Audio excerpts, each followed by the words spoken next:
allow the two children to attend the body. It's okay. Off your mind. It's okay. She off your mind. like me. Chai! Now wow, people wey suppose talk truth to power don't off mic. And if we talk, now 500,000 they go summer us, call them hate speech. But fear not, my ego don't come. Ingo torchlight every corner, nooks and cranny of all these bad people where they spoil our country.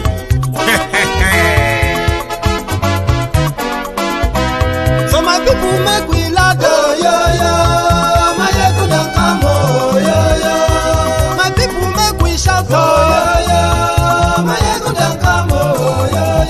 My ego don't come, man of the masses, yo. My ego don't come, yo. Politico, this one not the off in mind. And in the touchlight every corner. Okay, some people be they holla say they want the power. Chai, them be promise us say we go get light and power. Them hustle sote they can't get the power. But now they know they do anything with the power. Every day, dollar just they get the higher power over naira. Still them talk say make we off mind. But thank God say my ego don't come. So my people make you ladder, yo. My ego don't come, yo. My people make we shout, yo. My ego don't come, yo. My ego don't come, man of the masses, yo. My ego don't come, yo. My ego die the politico, yo. My ego don't come, yo. This one not the off in mind, yo. My ego don't come, yo. Person where they do even no one make person talk. Them say that my yegun, that man too they talk. He too they talk. Say my yegun diary, he they hot like pepper. But every day then they take money in bulk. Woman picking they the street they hawk. Still them talk say make we no talk. But thank God say my yegun don't come. So my people make you laugh, yo. My yegun don't come, yo. My people make you shout, yo. My yegun don't come, yo.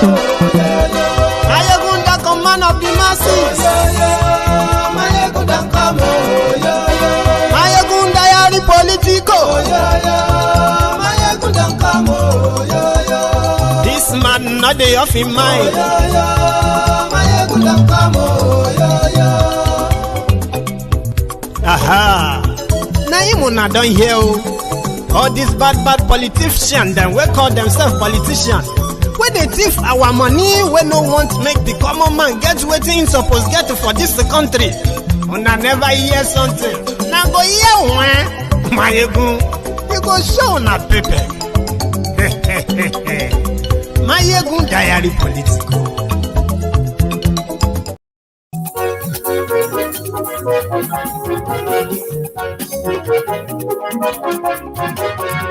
Hello there.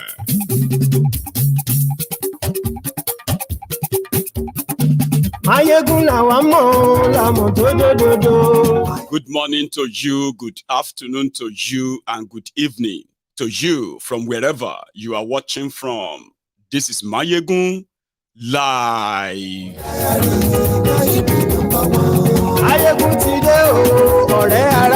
Go and get your devices. You can join me live too. Be part of the parliament tonight. In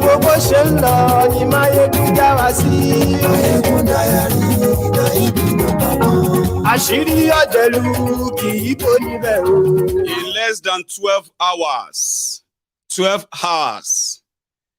the appeal court in Nigeria will read their verdict on the 2023 presidential election petition, and there is tension. Where do you stand?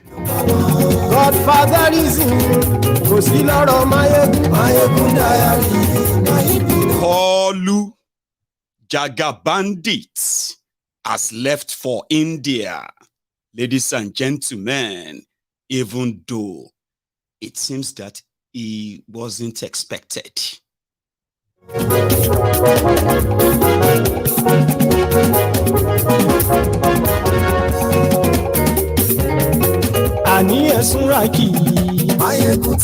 The police are also warning the people to watch what they say about the judgment tomorrow, because that can put you in trouble, just like me. Lórí Facebook,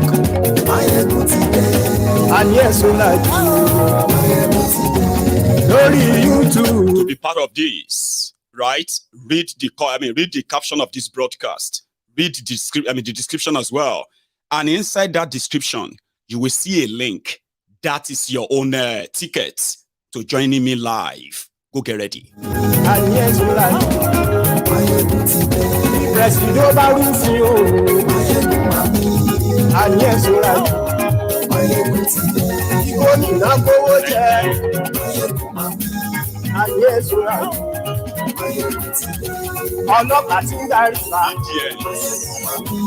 Gather here. Femi Falana said, a lot of you are blackmailing the judiciary because it is your first time of voting. Baba, are you actually blackmailing the judiciary? Obedient. Gather here.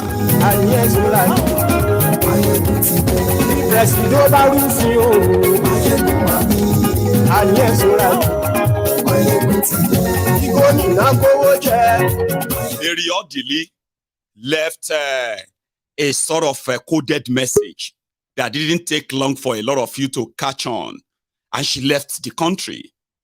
The man that told you to have a plan B a day before the election, and afterward, who told you that, okay, just before the election, that Saul will first come. After Saul, David will come. Abina Paul will come.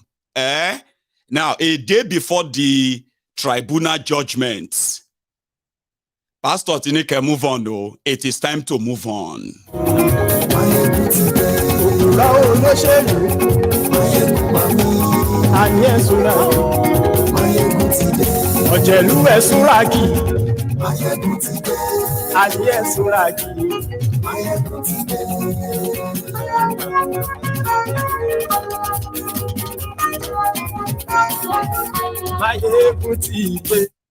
Motideo. So good morning to you, good afternoon to you, and good evening to you from wherever you are watching from.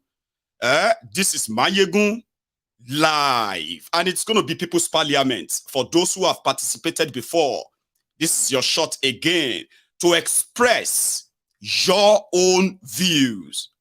Share them. It doesn't matter what the views are. Come on, share them with us, as everybody is now angling towards what would happen. What's going to happen tomorrow? There are people who are saying they are mobilizing, and if the verdict of the court goes against the Constitution of Nigeria, then there's going to be a showdown. DSS said, if them burn you well, try them. The police are also saying, watch what you say, because that can even put you into trouble before you even do anything. Everywhere is kind of gassed up. And the people they have been sending to you to work your brain, to work on you, especially in the last 5 months, they haven't stopped, even though it seems not to be working well. Because according to them, every one of them who have tried to let you know that this is how it is done, forget about it. You know, traditionally, it has never happened before. Nobody has managed to upturn a presidential election in court in Nigeria. So they've been working on your brain. When you are so adamant, stubborn, they started giving you names. Now they are now kind of gaslighting you to be the people who are now being claimed to be the possibly the aggressors now. So they say, well, if you are not going to accept the judge, if you don't accept cheating, or accept cheating in an election, okay, then you shouldn't try and bring the country. That was Mary Odili, by the way. Then Pastor Paul Adefarasin, remember him, the one that told you about Saul, coming before before David, he has now come back to tell you, right, that God has told him that he shouldn't be asking or talking about the past. 2023 election is in the past. It is time to move on. And people got the message as well. Although his own supporters are saying, but he didn't mention elections now. He didn't mention anything like that. We know that some of you are very slow. Sure you get. I don't want to fully call you Mumu. Sure you get. But look around you. Since they have been preaching this, their prosperity, they have been the one that have been prospering, buying this, buying that. His own children are not in Nigeria. 2 days before the election, he left Nigeria. He came back to tell you that Paul will come before David and whatever. Abi?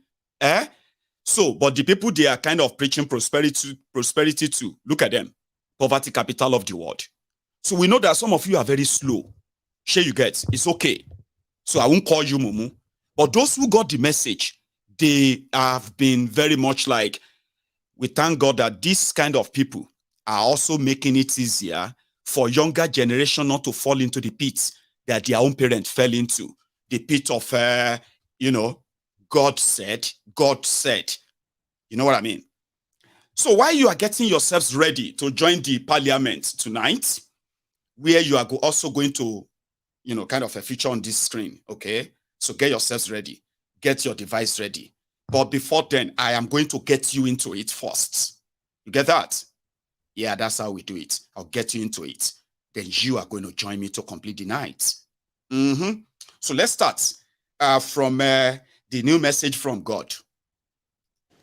Samuel has invested so much prayer for nearly 28 years praying for Saul. Saul was doing well for a while, but he started to make the wrong turn. And he's still praying to God, God, please fix him. He even exhorts Saul, but Saul's not listening. And one day he's talking to God. God says, stop talking to me about the past. Because as long as you keep talking to me about the past, I can't talk to you about the future. And even if I did, you wouldn't hear me because you are consumed with the past. But Saul is still on the throne. He's still past. And he might be on the throne for another 14 years, but he's still past. I don't have to use the throne to bring a king into play. I don't have to win a battle through the king. I can win it through a boy. So stop talking to me about what is past. Some of you are so attached to something in your yesterday, and you want closure from God. You want closure from Saul. You're not necessarily going to get closure. You must now learn how to move on without having to have closure. Because if you have to have closure, it means that you need an explanation from God. And if you have to have an explanation from God, it means that you don't really trust God. So you can walk away from pain and saying, God, I don't need anybody to explain. I don't need anybody to say sorry. I trust you to deal with it. My job is to move on. Do you understand that? Because some of you, you're fighting somebody, you're not talking to them because they haven't made closure. And you haven't had your chance to tell them how ugly, how nasty, how wicked they are, how could they ever do that to you? I made up my mind a few days ago. I moved on. You can have your ugly ways about me. You can say all you want to say about me. You can toot and twerp and how do they say olofofo? I'm a ball. If you say all you want to say, I don't have a beef with you. I've moved on. I've moved on. But the message came at the time, and it was using the same line of Saul. And Saul is still on the throne. And they said, yeah, he might be on the throne for 40 years. He didn't want to say he might be on the throne for 4 years. It was like, yeah, don't talk to me about the past. You need to move on. Let's talk about the future. That didn't go down well with a lot of people. All right? But again, before we delve fully into tonight, here is some new development. Kalu has left Nigeria for India for G20 summit. Nigeria is not part of the G20 summit. Kalu is not one of the expected world leaders or leaders at the G20 summit.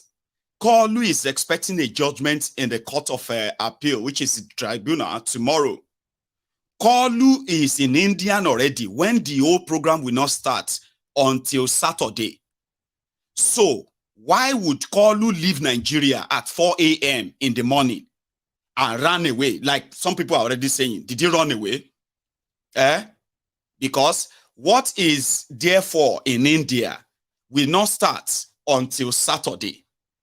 The expected guests, journalists, and the rest of them are not expected until Friday.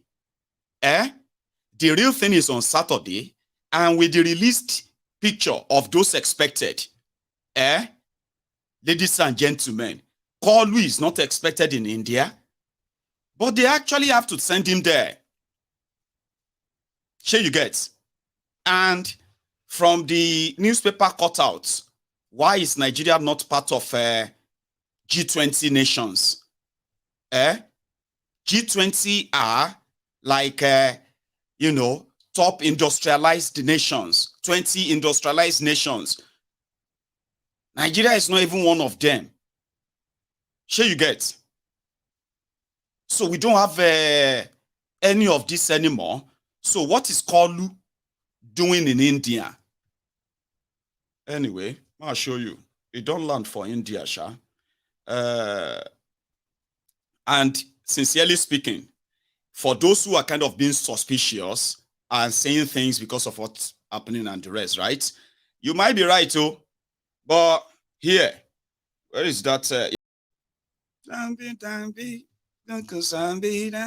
love that. Just to show, they have to add Indian sound to let us know that Indian Day India.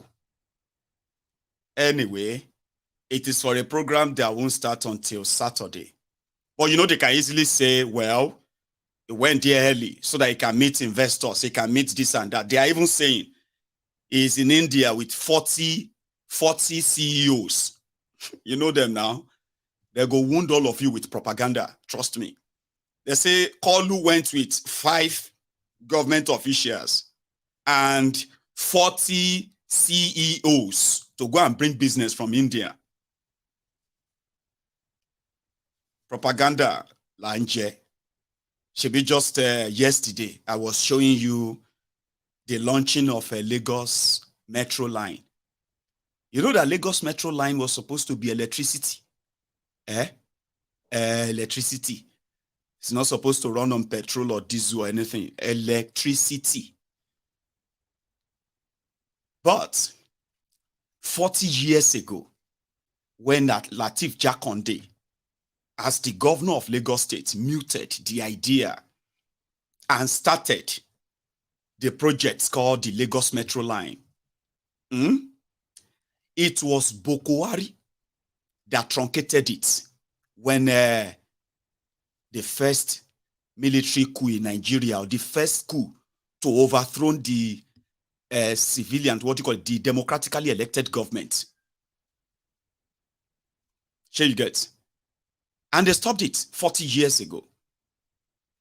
20 years ago, Kolu Tinubu brought back the idea. And 14 years ago, which was, you can practically say, Fashola, they turned the sword for the first time and they started the construction for the Lagos Metro line. And they called it Blue Line and Red Line.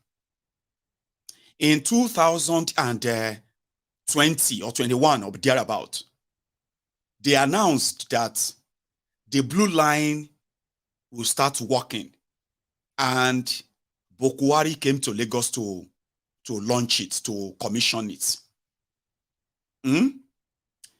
By 2022, last year, they announced again that it was going to start operation by December.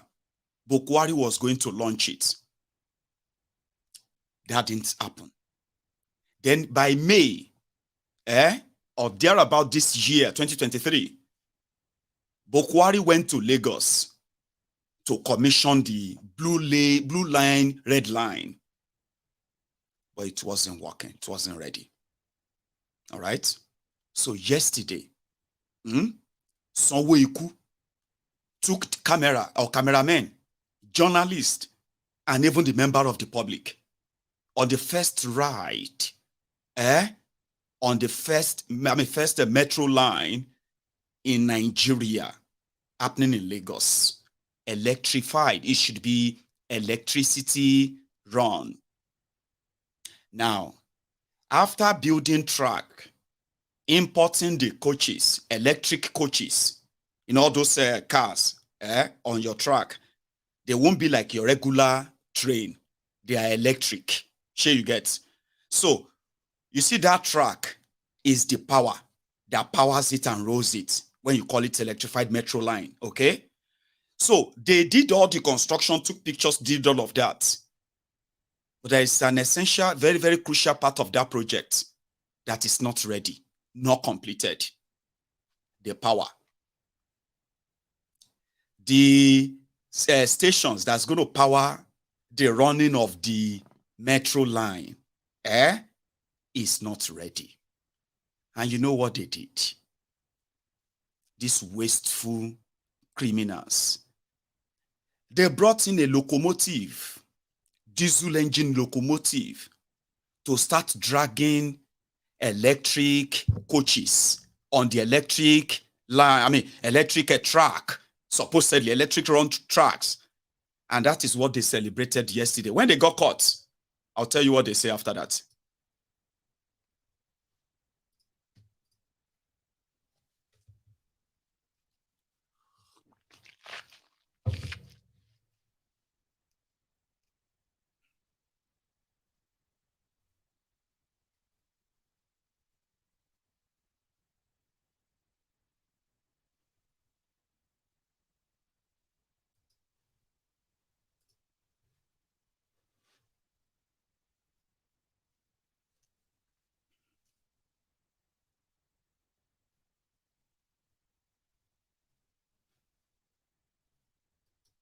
See that?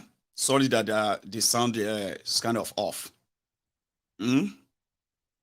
Diesel engine locomotive dragging expensive electric coaches on a supposed expensive electrified track. But you know what they said when they were caught? They said, no. That is just going to be for 3 weeks. After 3 weeks, we will complete the station, the power station. Okay? That is going to actually make it work as planned. Why didn't you just complete the station? Complete all this power station, complete everything that should be completed. Have a completed project that you can monitor its management or maintenance. But because they are politicians, somebody was talking about how much it cost and how they keep reviewing before they finally gave them this. I said, well, if we go into all of that, we can be here all night. But I'm just saying, isn't common sense like you have paid so much to bring all of these equipments together, right? To serve the people. So why can't you just complete it instead of having to use a locomotive engine to drag all of them, so that after a week or two, they will say they are doing some maintenance or they are doing something, the operation will be dead again. So in another 1 year, they will announce again that they want to commission Lagos Metro line. And you begin to ask, how many times they will commission this thing? Because their intention is not actually to build infrastructures for you without them taking every advantage they can. I just thought I should let you see that. Now, going forward, okay, after knowing that a lot of you are going to be asking, why is Kolu there or not? Take a look at this screen. It's just on the side too. You see that man in the middle, right? He's dead. But before he died, he was working in the Nigeria military's accounting department. It's like the head of the accounting there. Okay. But I think he left the service about maybe 7 or 6 years ago anyway. So he's dead. Now, there's nothing spectacular about he's dead. But what actually came to light is that somebody who happened to be the accountant for the Nigeria military made so much money. I mean, so much money that when he died, his 2 wives have started fighting over his properties. When they kind of made these properties public, people started asking, now you know why. Terrorism will never die in Nigeria. It is an industry and everybody is involved. Are you with me? Every one of them that should, by any chance, Mr. Abdullahi Inyoda Muraino, retired from the Nigeria military about 6 or so years ago. Now that he is dead, his own estate is causing serious problem among his family.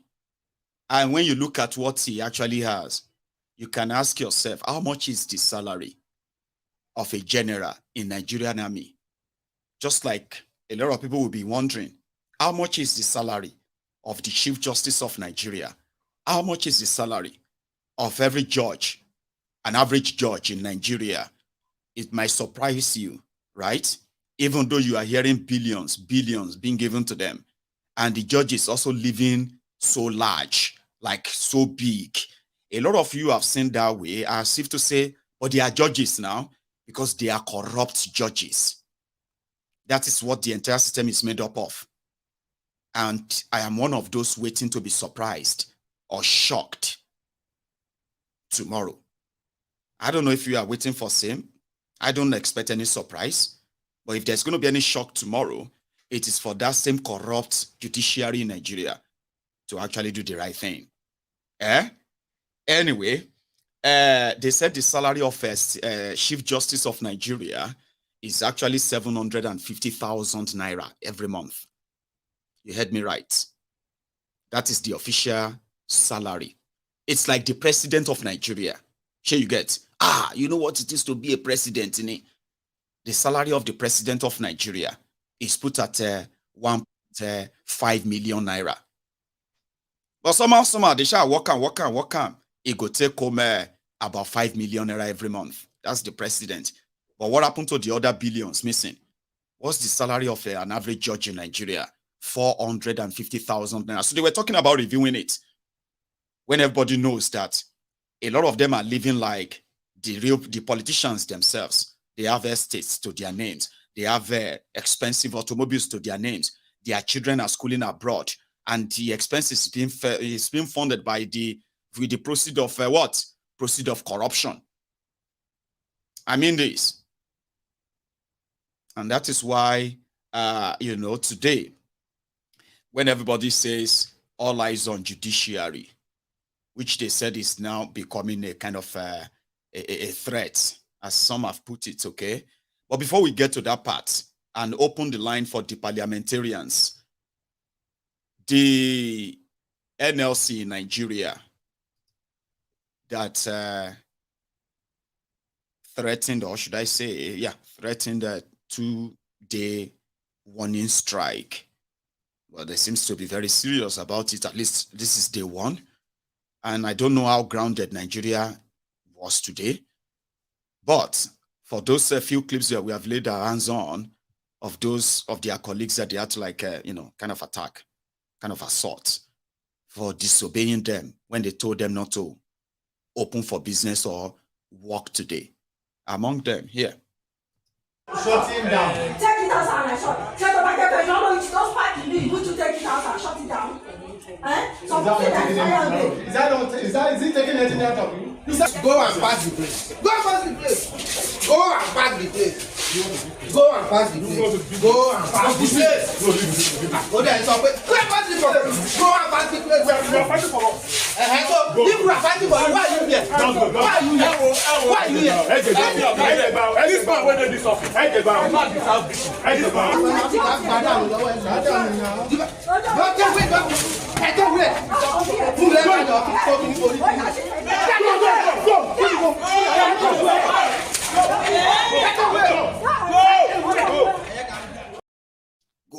Go. We are fighting for you. But if we are fighting for you, why are you here? Go away. Assault in here, you know that. That's an assault. But for Nigeria, So please go home. Shut down your system and we are not in the bank. We are avoiding system. Banking is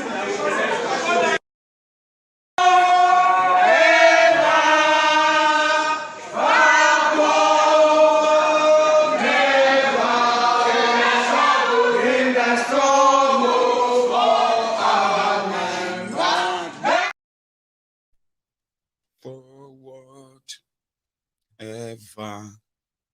That's inside the bank. I think that was inside the bank. There's other one too, which is like this.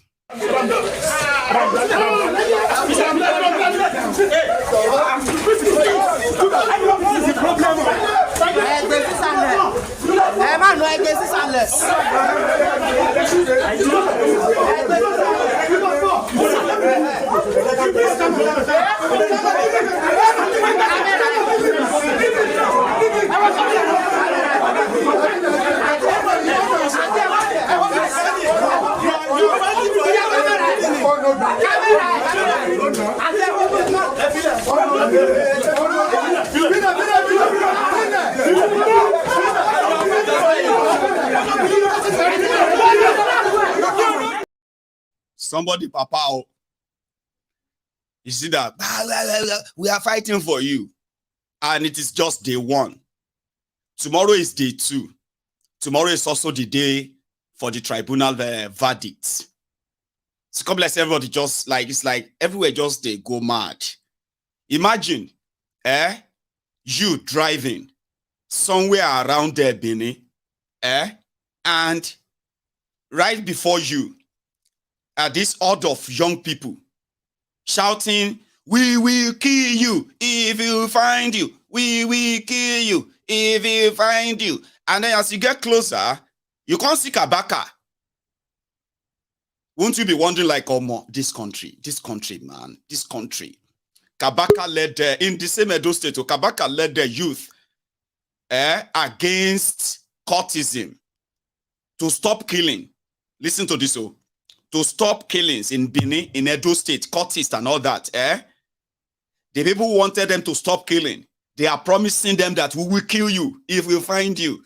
And if you say, the killing will just be like decided which one is the right killing. When the courtists kill, that's wrong killing. But when the people who are looking for the killers kill the courtists, like everybody is taking laws into their hand. That's what I'm trying to say. Like, how kind of would you be surprised or shocked, like inside your car or on the bike, and you see Kabaka say, "If we find you, Not to killing. If we catch you, you go down. If we see you, you go down. If we know you, you go down. Not to killing. Not to killing. Not to killing. Not to killing. Not to killing. Not to killing. Not to killing. Not to killing. If we catch you, you go down. If we catch you, you go down. Any confront, you go down. Any courtist, you go down. Any courtist, you go down. Any confront, you go die. If we catch you, you go die. Any confront." I mean, like, you just be like, "Oh, man, this country, man." You know? Because those who are supposed to provide the security are providing the security for those who are making the country ungovernable. I mean, like, see the irony. Politicians are making the country ungovernable with their corruption, greed, and the increasing poverty and crime. Okay?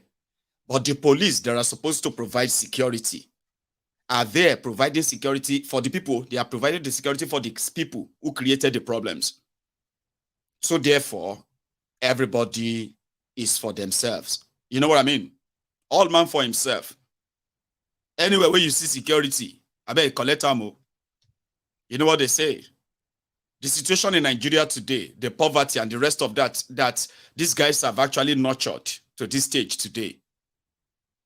No, I mean, has made it kind of impossible for people to answer amen to a simple prayer of may you not eat your enemy's food. In Nigeria today, when you say, may we not eat from our enemies, may our next food not come from our enemies. People will just be like, amen. Amen. You know why? The hunger in the land that has made even your friends to become hungry. Where everybody say, if you anywhere where you see food, chop am. No, they fight anybody, no, they do any meeting with food. I tell you, if as long as they don't put poison or anything, even if they put poison, God say, Baba, your friends no cook. Now your enemy, the person you call your enemy, they cook. They go say, you go on shop, oh. You have to take it. So saying amen to may we not shop our enemy's food is becoming stale in Nigeria today. And unfortunately, those who brought us here, they are not done. They want that cemented tomorrow as well, right? So yeah, Kabaka could be the last help you need if the police are not there. I mean, like, you know, paradoxically, is that not it? No. Metaphorically, like this, like a metaphor, kind of, you know, you just be like, why should I get safety from a supposed outlaw when there is actually a constituted authority to provide that same legal protection for you? Then I'm like, okay, where is those police now?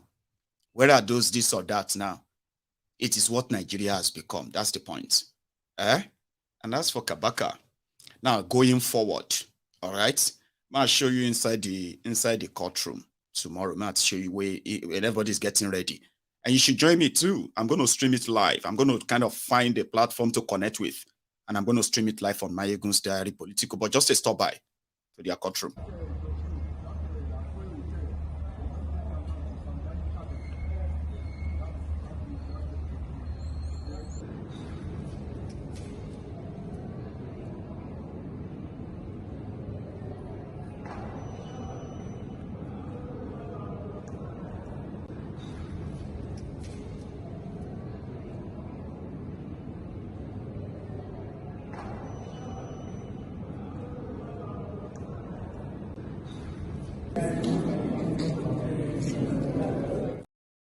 Everybody is setting up their cameras, getting ready for tomorrow. So you go sit down, they watch them, they shake your head.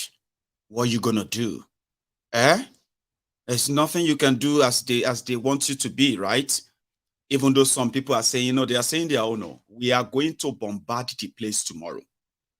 We are going to bombard Abuja tomorrow. And if they give that verdict, maybe everything go propoye tomorrow. Really? So the other side are saying, we are also mobilizing. Abuja go shock tomorrow. Now, na chase Kalu away.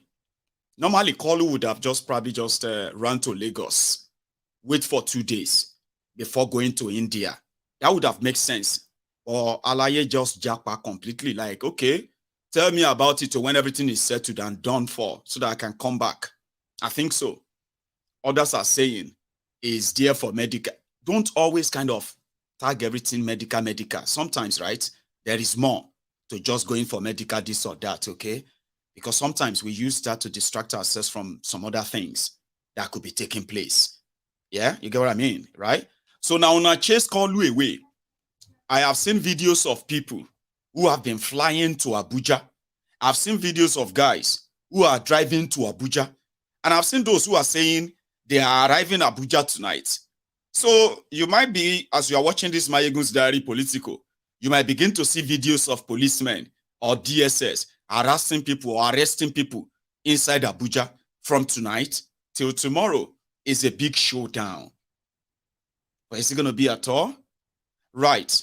For those who told you to move on, this is what they are asking you to move on from. A kind of a recap of what tomorrow is all about.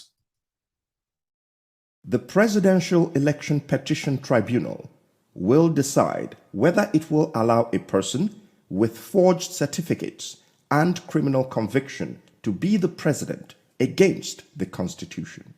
If the tribunal fails to disqualify Ahmed Tinubu, despite clear evidence of forgeries and criminal conviction, and disregards the Constitution, it destroys public integrity in Nigeria. The evidence before the tribunal is clear that a U.S. court convicted Bola Tinubu of drug offense and ordered him to forfeit a huge sum as fine. He also presented a fake certificate to INEC. The Constitution disqualifies from public office anyone convicted of a crime or who presents a fake certificate because these crimes undermine public integrity. Since 1999, a speaker, a Senate president, and a minister of finance have been removed from office because they presented fake certificates. None of these had criminal convictions, but presenting fake certificates was enough to remove them from office. Today, our country is overrun by criminality and forgery. The tribunal cannot continue to encourage crime. We cannot be a republic of fraud. Otherwise, we lose credit and reputation and become a criminal state where even judges themselves will be victims. The tribunal must disqualify Tinubu for certificate forgery and criminal conviction. It must heed the advice of the Supreme Court in Saleh versus Abba that the courts must actively fight certificate forgery and should never allow anyone who presented a fake certificate to contest election in any public office.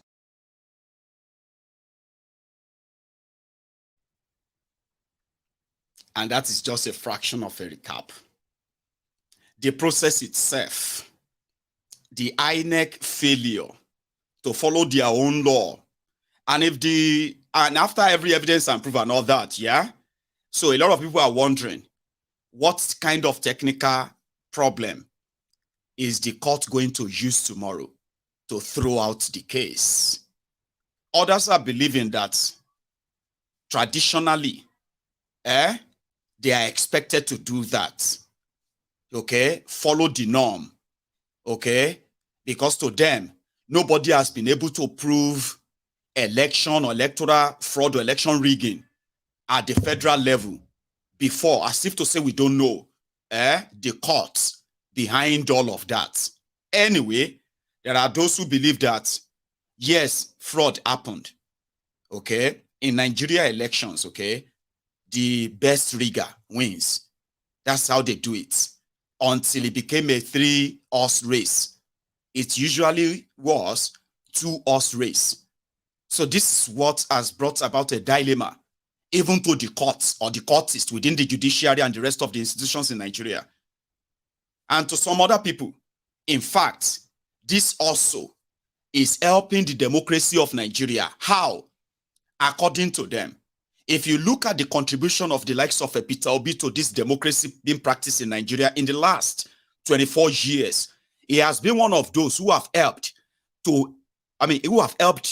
Nigerians to understand the complicated state of democracy, if you have to interpret it based on his own normal ethos and rules. Which means if the people actually comes first in everything in your law of democracy, their actions is supreme. And in 24 years, Peter Obi, who happened to be the person who made it somebody who changed the electoral calendar for the governorship elections in Nigeria. Also, the first person to also made it clear, made it possible, kind of like the pioneer of, if you get impeached, you can actually return back to power. It happened to him, right? And he did all of this through the same corrupt legal system. So to those who are kind of being optimistic about tomorrow, they are coming from that background of Peter Obi. To all of us who are traditionally very accustomed to the corrupt system at the federal level, we are coming from that background too, right? So in the next 10 hours, a lot of meaning is going to be read into the Nigeria fragile demonstration of grace called democracy. And that is also very much significant. I'll make tomorrow a significant step to know if Nigeria dying demonstration of craze can be actually on a lifeline that we could say, okay, yeah, you can time it. We'll find out. Tabi? However, even somebody is telling you to move on, working on your brain and the rest, still from that same pulpit. Although we know that majority of those pastors in Nigeria, I'm not saying all of them, okay?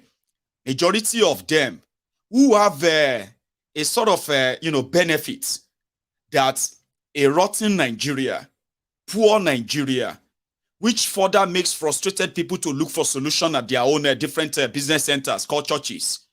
They will align with the corrupt system. They will help them spread fear of what they will get if they challenge the status quo. But there are still others who are not completely pulpit bandits.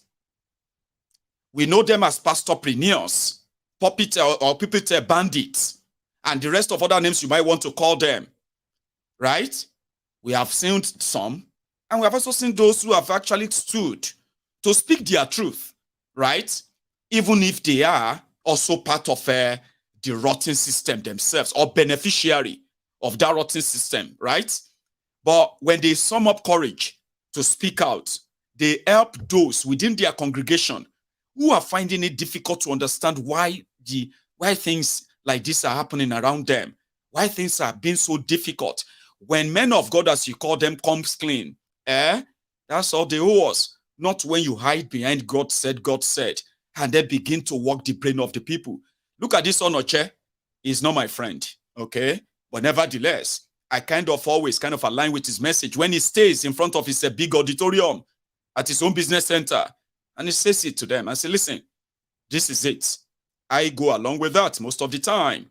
His own message to the judges in Nigeria. Listen to it. Do. One, whatever you can defend at the end of your life before God, the judge of all judges, the Lord of all lords, do it. Two, whatever you will be proud of yourself for at the end of the day, do it.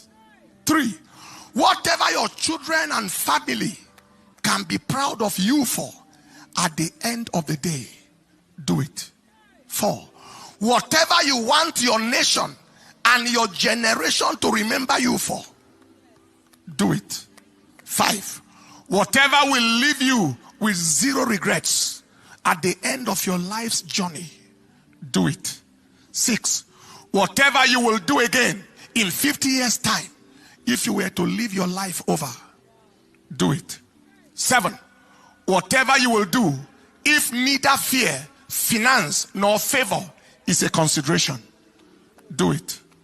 Eight, whatever will provoke for you the applause of both God and man, do it. Nine, whatever is in the spirit of justice, fairness, and good character, do it. 10, whatever will not haunt your conscience for years to come, do it. 11, whatever does not constitute the miscarriage of justice and the abortion of truth, do it. 12, whatever will increase the confidence of the nation and the world in the impartiality and integrity of the Nigerian judiciary, do it. 13, whatever will increase the respect, regard, dignity, and value of the Nigerian judiciary in the eyes of the nation and the world at large, do it. 14, whatever does not lead to the vindication of evil and the vilification of good, do it. Whatever will not justify evil and crucify good, do it. 15, whatever will constitute a positive and transformative reference and authority for generations to come, do it. The following scriptures might be helpful in assisting positive action. First, James 4:17. Therefore, to him that knoweth to do good and doeth it not, to him it is sin. Knowing the right thing to do and not doing it is sin. Second, Exodus 23:2, God's Word Translation says, never follow a crowd in doing wrong. When you testify in court, don't side with the majority to pervert justice. The Bible in basic English says, don't be moved to do wrong by the general opinions or give the support of your words to a wrong decision. The meaning is, allow nothing to move you to pervert justice. Third scripture, Isaiah 5:20.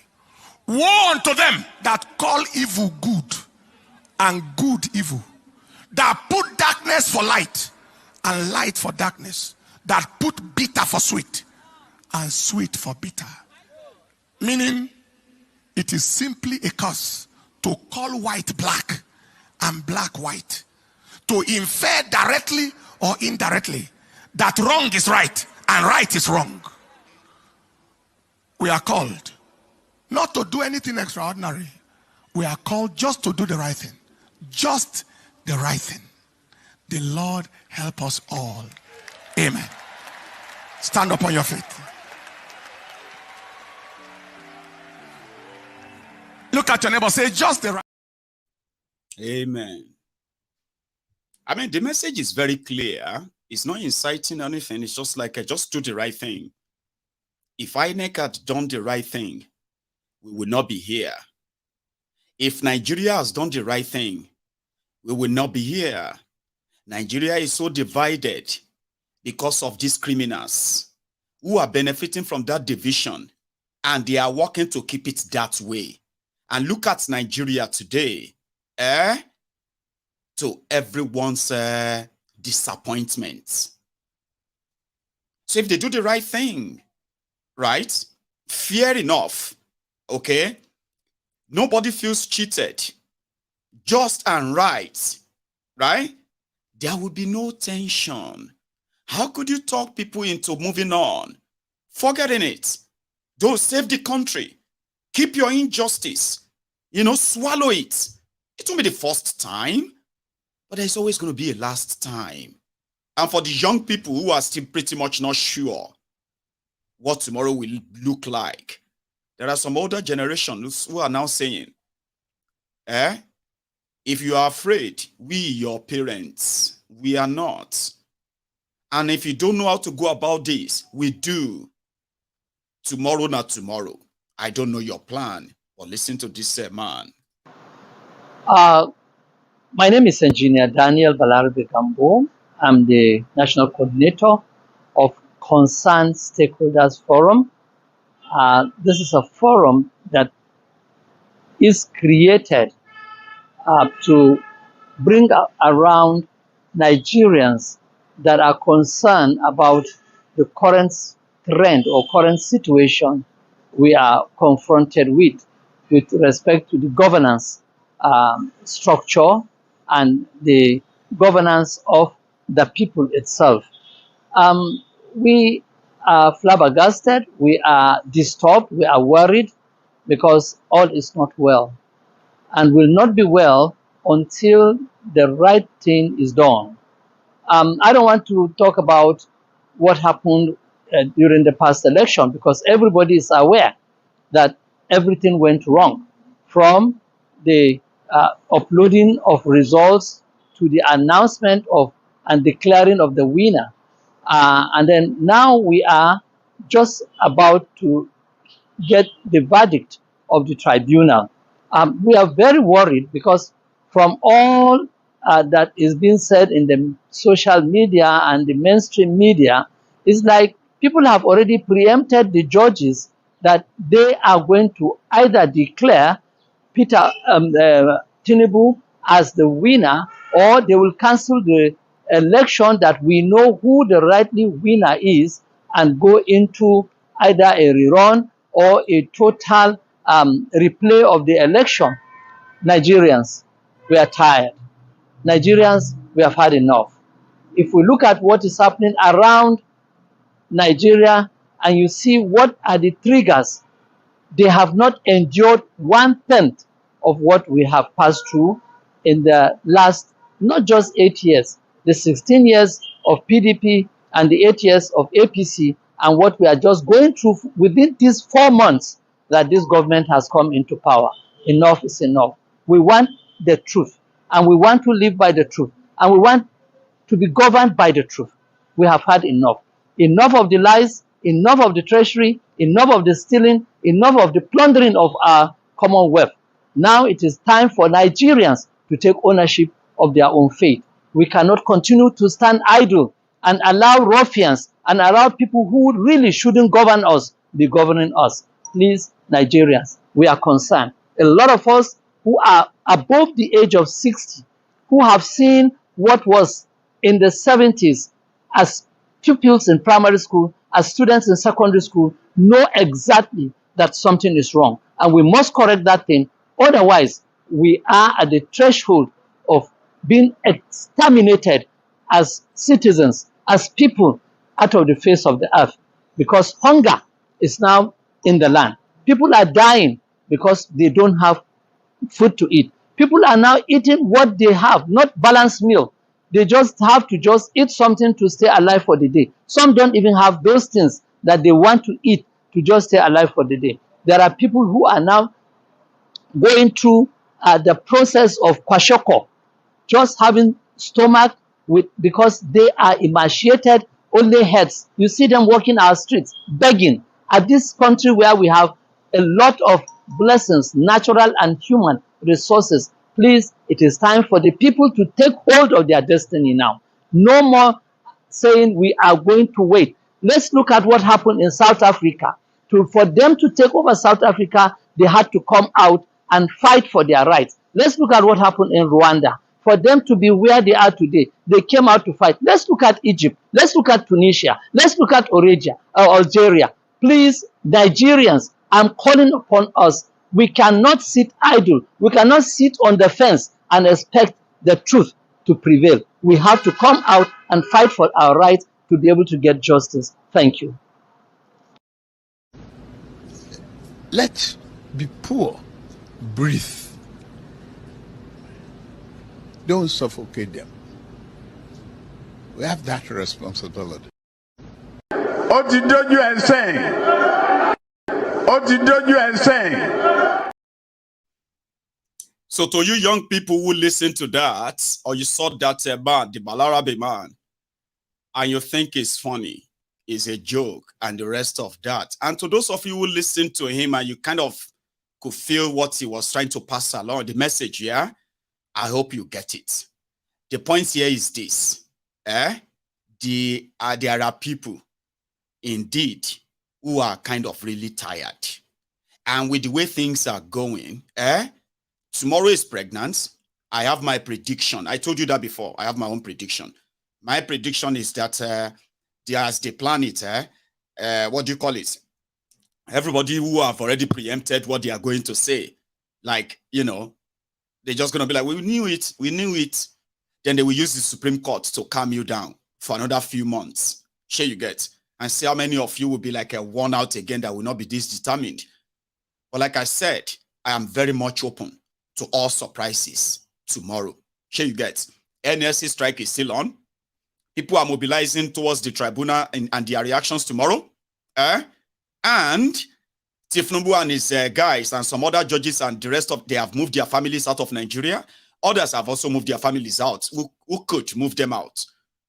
Those who couldn't right now have put them in a place they know that if anything should go wrong, they are moving. So maybe all of that will be just for nothing. Would they declare a rerun? Would they disqualify Tinubu? Would they just declare him the winner and tell everybody to go to court again? Supreme Court.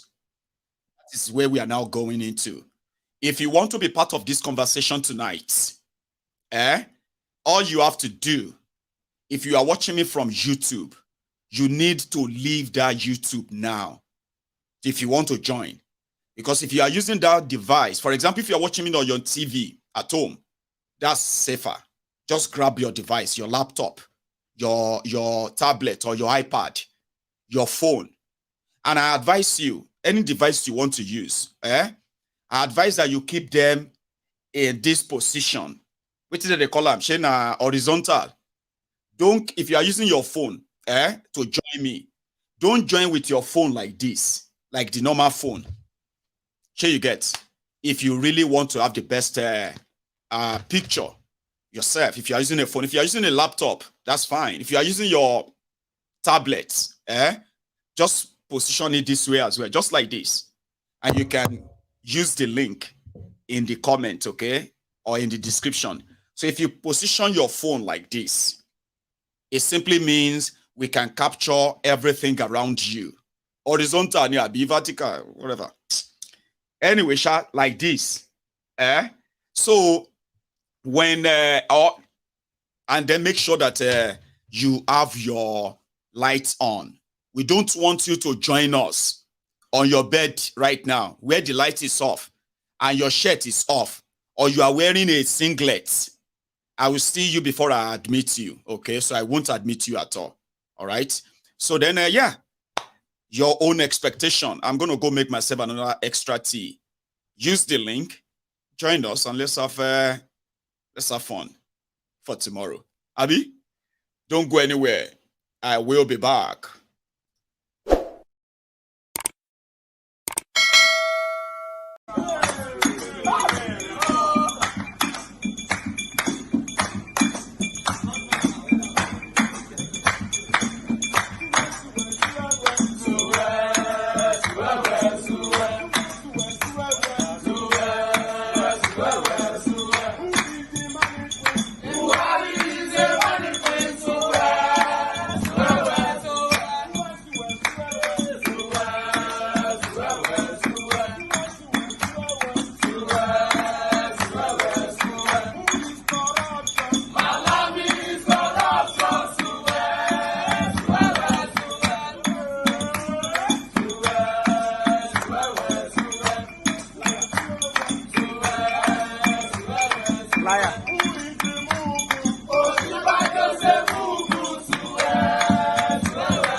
How many times would they tell you before you know that Nigeria is not for you? Now they never leave you. They have left you behind. Photo, not be juju be that. Sorry, oh. May God not allow them, make them kill you. 70 years old man. Yeah. Yes, I have the parliamentarians already taking their seat. Okay. Keep your microphone on mute until it is your turn. If you will do that for me, I will be so grateful to you. It keeps the sound check in place. Keep the lights on. We all have about 5 minutes to speak. Okay, just quickly go straight to what you have to say about the whole thing, and then I will go to the next person. So the moment you finish talking and you leave the screen, please don't try to come back in, because sometimes I do expect people to leave, right? And they kind of send inviting again. When you do that, you are taking the space of those who want to get in for rooms. So thank you so much for joining me. I can see all the faces now popping up. It's going to be a good night. I want all of us to please have it at our minds. Like I said, please mute all the sound from your screen. It's actually on there. I'll do it here. But in case if I haven't done yours, help me, please. So to everybody, I want you to remember that this is like us presenting again. Okay? There are so many people who are watching us all over the world. You own everything you say as much as you are very clear about what you are saying. Now, there is a possibility. I've seen it many times. That somebody is going to say something that you disagree with. Sometimes they say them in a way that you are going to be boiling, that you want to respond to them. Out of respect for this parliament, right? We advise that you should use the words like, I disagree, and don't attack anybody just because you feel like that, okay? I mean, to make the conversation more kind of gentlemanly, we are going to have women among us tonight as well. So on this platform, we give a preference to them. Just because, like I said, I've been saying all the time, when we have the women so involved that they have the understanding of what is really happening, if we want the end or the solution to some of these things, get the women involved, and you have the problem already half solved. So when we have them come on the screen to share their views, and other women who are watching them back home are feeling like or agreeing with them, a lot of you may have to kind of understand what impression that means on these women and encouragement and all that. So thank you. So you have the 5 minutes each. And we have all night until we are tired, kind of. Okay. So let's keep it to the time. And I'm going to first share the slots for everyone. And I want your help. Please. Once I give you that slot, you can please remind me in case if I kind of mix them up. You need to help me with that. So I'm bringing more parliamentarians on so that, and if anybody drops off, if you drops off, right, for example, if there's a network problem and you drop off, right, just try and get back in. We can always get you back on the next line to complete whatever you are saying or use your slot, okay? I'm sorry, I have this long list of information I should be reading to you, but I bet some of you actually gets it, okay? Thank you so much for joining us. We have, Angono. Right, give me a sec. One moment. Right, so good evening, gentlemen and incoming ladies. So you have been part of this broadcast tonight, and I am going to share this slot among us now. So we'll start with Sir Akinyemi on my right, okay? So it's going to be you that's going to go first tonight. Pro Fighter, you're going to go next after Sir Akinyemi. And then just like that, Sir Sholari, sir, you are going to go after the Pro Fighter as it appears on the screen as we speak. Then I'm going to come to Mazi. You go after Sir Sholari. After him, it's going to be your shot.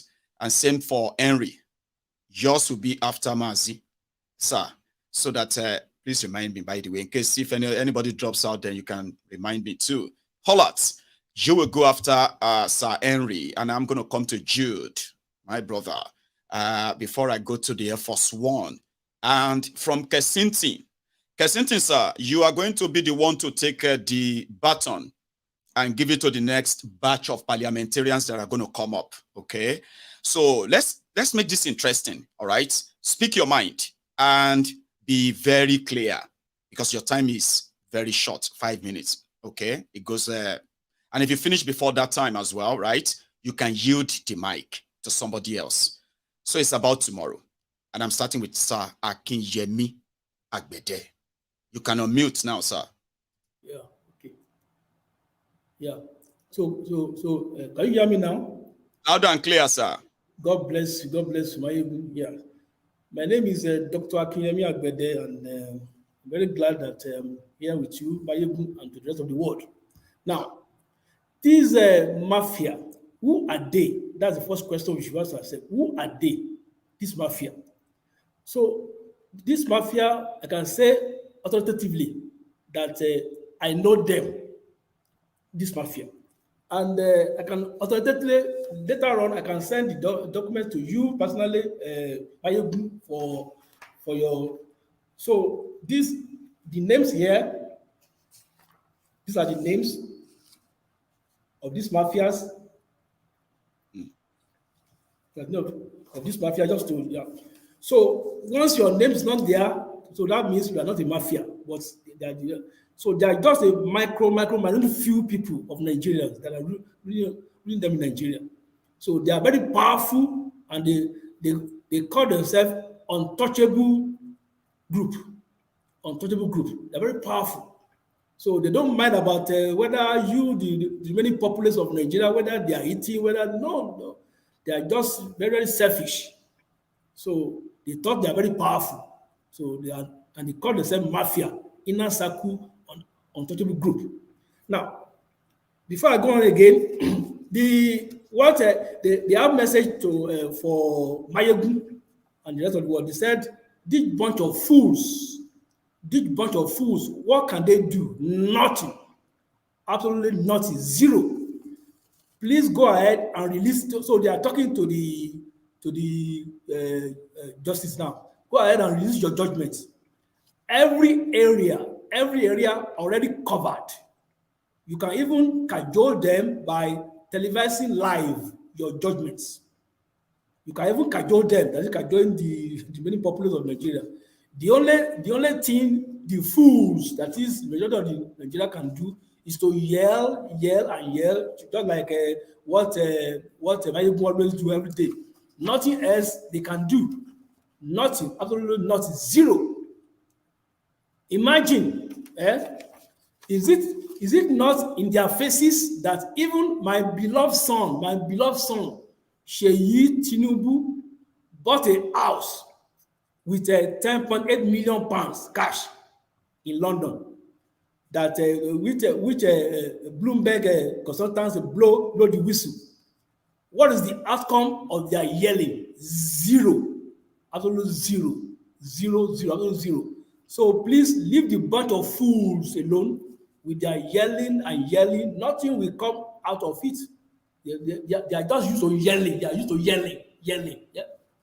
Meanwhile, please go ahead and release judgment. That is, they are calling the justice. Every area already covered. So let the fools yell. Yes, let them yell. Let them try to yell. Okay. Thank you so much, Bede. No, I've not finished. Okay. No, your time is up now, but I'll give you a minute. Okay. A minute, just to round it up. Okay. Tell that one. I mean that's a small boy called Mayegun. Don't he ever think at all, since he had been yelling, at least now, Mayegun had been yelling for the past 3 years now. No, sir. The small boy, Mayegun, has been yelled through Sheikh Baba Buhari administration, that is since 2015. He had been yelling. And but his yelling is all the time bringing us salvation. Tell the small boy, Mayegun, to continue to yell. His yelling cannot even move a fly, talk less uncovering our magic. So that's the message for all of you. This thing I'm saying, I mean it, and I say thanks so much. I mean, we got it. A lot of us, we received that, and we'll see, how long more we would have to yell, or in fact, what the yelling actually is going to lead to as well. So thank you so much, Sir Agbede. You have a wonderful evening, okay? Thanks. Now, I'm going to go to Pro Fighter. It's going to be your shot now, sir. You can unmute, please. Mayegun General. Yes, sir. Wow, this is actually my first time, on your show or on your platform. In fact, I got to know about your show just last month. Is it? Then I got to know. I said, wow, you are just one of the rare people who are able to, speak the truth in a very bold manner. You see what is going on in Nigeria today. Of course, I'm a Nigerian, grew up in Nigeria, but living in the US. So what is going on in Nigeria today is what I would call self-hypocrisy. Okay? The Nigerians themselves, especially the Nigerian youths, they are deceiving themselves. You just shouting, yelling, is not the solution. And that is why I tagged my headline, Pro Fighter, we need to fight. Now, God himself has given the solution on what we are to do, or what Nigerians are to do to remove all these evil people. Now, if you look at Matthew 12:29 in the Bible, The Bible says, how can one enter into a strong man's house and spoil his goods, except he first bind the strong man, and then he will spoil his house. Now, who is the strong man? These evil people. People who stole power, either by military coup or by civilian coup, as what it is in Nigeria today, civilian coup. Those who intimidate people, who impoverish people, these are the strong men. The APC political party and all the evildoers. These are the strong men. And how do you get rid of these strong men? Is if you bind them. How do you bind them? You bind them through revolution, through propaganda, through coup, through protest. That is how you bind the strong man and spoil his goods. What are those goods? Anything of value, which is the mandate given to the people, people's freedom, people living a meaningful life. These are the goods which you need to take from that strong man. Now, it is very laughable for Nigerians to be depending on the judiciary. In fact, I cannot laugh enough, because Nigeria or Nigerians, they don't learn from history. That is why history keeps repeating itself. From 1960, when the so-called country called Nigeria, which is never a country, gained independence to date, history keeps repeating itself. Has anything good come out from the judiciary? Nigerians cannot learn. Okay, look at when Atiku submitted a petition against this same criminal enterprise called Judiciary, Nigerian Judiciary, that has been hijacked. When Atiku submitted a petition against Bokwari, what happened? They used technicalities to throw away the petition. Same thing is what is going to happen tomorrow. Already, there is already an allegation, allegedly, that Obi wasn't eligible to be a candidate because he got in less than 6 months, prior to the fraudulent process called the election that took place. So they are trying to look for technicalities in order to throw away the petition. Now, if you listen to Mary Odili, you listen to her comment, that already tells you what the judgment is going to be tomorrow. So she's already voicing indirectly, telling you. So you are one of those who don't believe that there could be a turn up or a shocking something from them tomorrow? No. In fact, do you know why? I'm surprised. I'm surprised how foolish Nigerians are, that they cannot even give themselves number 6. It's just my own surprise that the average Nigerians are so dumb. In fact, I am even angry with Nigerians themselves. They are so dumb, very, very dumb. Look at the man that. Let's go to the next person because your time is now up. Like I told you, right? You have 5 minutes. Just give me like maybe will I say 60 seconds. All right. Yeah. Let me just round up. Quickly. The same man that they are fighting now is now in India or is about to go to India, right? The man is felt unconcerned. Now the same judiciary is now begging, telling the petitioning, candidate that, oh, why can't you forgive? Is forgiveness in the Nigerian constitution? No. So all of that are signs. All of that are signs to tell you what is going to happen. Not only that, let me just conclude in a few words. Like the list is so long right now. Thank you for being the there. signs are too much. Okay, let me just give you one striking one. I don't know whether he has recently increased the salary of the judiciary. Where he did. Oh yeah. What are we talking about? What are we talking? Let me go to the next parliament. All right. Again, I know that 5 minutes sometimes sounds like a lot, but it goes very fast. Okay. So please, the moment you kind of see me interrupt, it is my sign of letting you know that, round it up so that we can, However, I have seen that a lot of people have sort of dropped off. A lot of the parliamentarians. So I'm going to go check them out and bring them back so that before we continue, we'll make sure that we're not leaving anybody so behind. We have we have a lady with us, but I'm going to come back to you, ma'am. But there is this slot for Sir Sholari, and I believe you are the third on the line. Sir, let's see if I can unmute that for you. Or you should unmute yourself now. Yeah. Great. Sir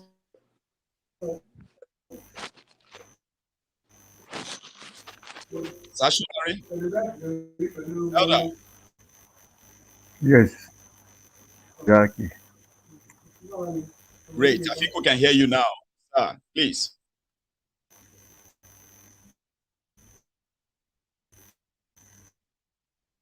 Elder Sholari Tunde. I think something is wrong with your earpiece. Yes. Oh, you can hear me now, sir. Can hear me? Yeah, go on. Yes, good evening. Good evening, sir. Good evening. How are you? I am very well, sir. Thank you. How are you? Okay. Yeah. You see, my good general. Yes, sir. I salute you. You have been doing a wonderful work. Thank you, sir. Yes, exactly. I'm on the line. I can hear you.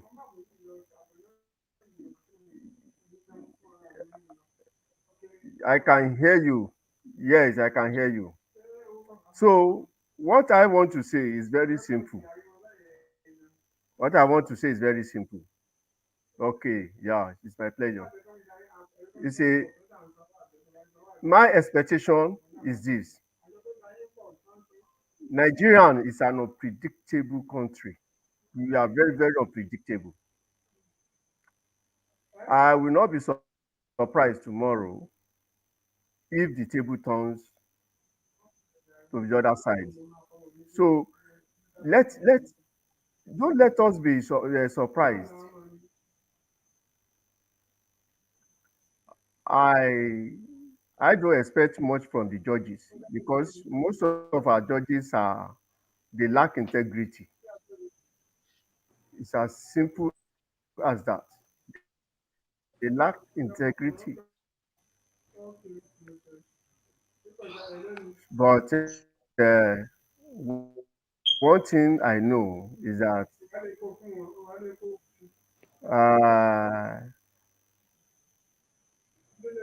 we will find ourselves somewhere. We definitely find ourselves somewhere.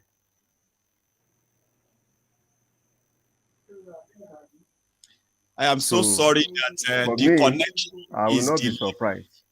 Yes, sir. So it didn't make your sort of presentation so kind of flow well. My voice is delayed getting to you. Yours is delayed getting to me. And I bet that could be the network as well. Okay.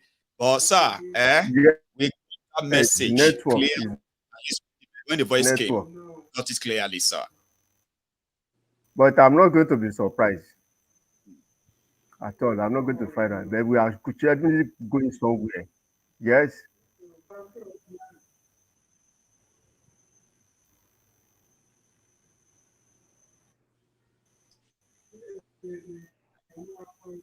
Sometimes the network can be that bad. Sir, I'm going to have to put you out because of our time. So I do appreciate this, by the way.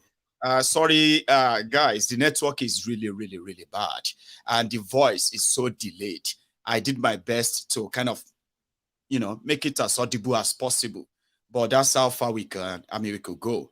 And his own is that the table could turn. All of us could be surprised or shocked tomorrow. Indeed. Let's go to the next person on the line. But I have cooking with NASA. There's something wrong with this line, ma'am. I don't kind of get it. It keeps going back off and on, kind of, okay? So you might need to fix that before you could use it, right? But let's go to the next person who was meant to be after Elder Sholari. Do you mind reminding me? You see, the line is very, very kind of hot. I know Saka Sintin is think Olat is supposed to go next. Right? But I'll just go straight to Olat then before I come to Air Force One and Jude, okay? Give me a sec. I'm going to go check my lineup and see how many of them dropped off, and then I'll bring them back.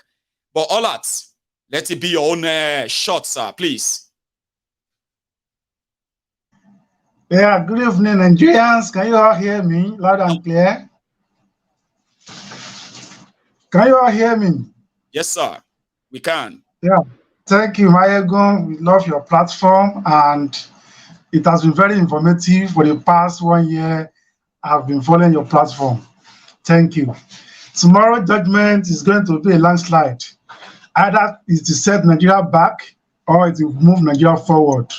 So for every youth in Nigeria, we should put tomorrow at the back of our mind that either way it goes, Nigeria must exist, and we must participate in every phase of the Nigeria development.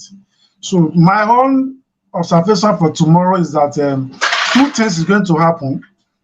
Number one is that the constitutional right, the constitutional purpose for 25% in Abuja and FCT must take effect. If that doesn't take effect, it means it will set a precedence in Nigeria that any companies, any CFO, any couple that's there, Mr. and Mrs., that thing will be automatically invalid in Nigeria going forward.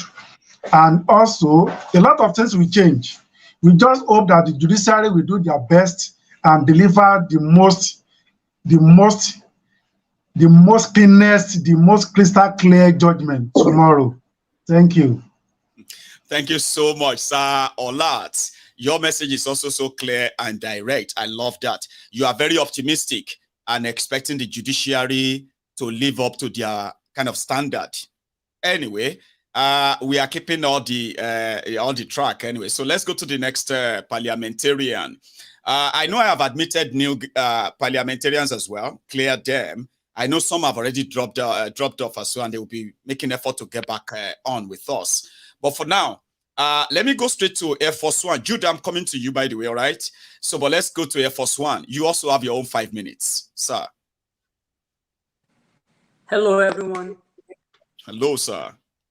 Yes, sir. Mr. Mayegun, good day to you. And also a job well done. Well, I do not have an expectation tomorrow, like I've been saying. I don't have any. But I would like to see how Obi himself will react. Because according to Obi history, when it comes to judiciary, he never give up. So that one, I'm holding on to that. But I do not have expectation. Though, 2 things can happen tomorrow. Number one, you see that the judgment tomorrow will bring honor to the judiciary and the country named Nigeria, or disgrace to judiciary and Nigeria itself, even to Nigerians, wherever we are in the world. Now,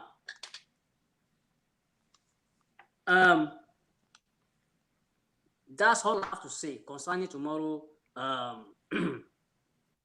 judgment, how it's going to be. I don't have any.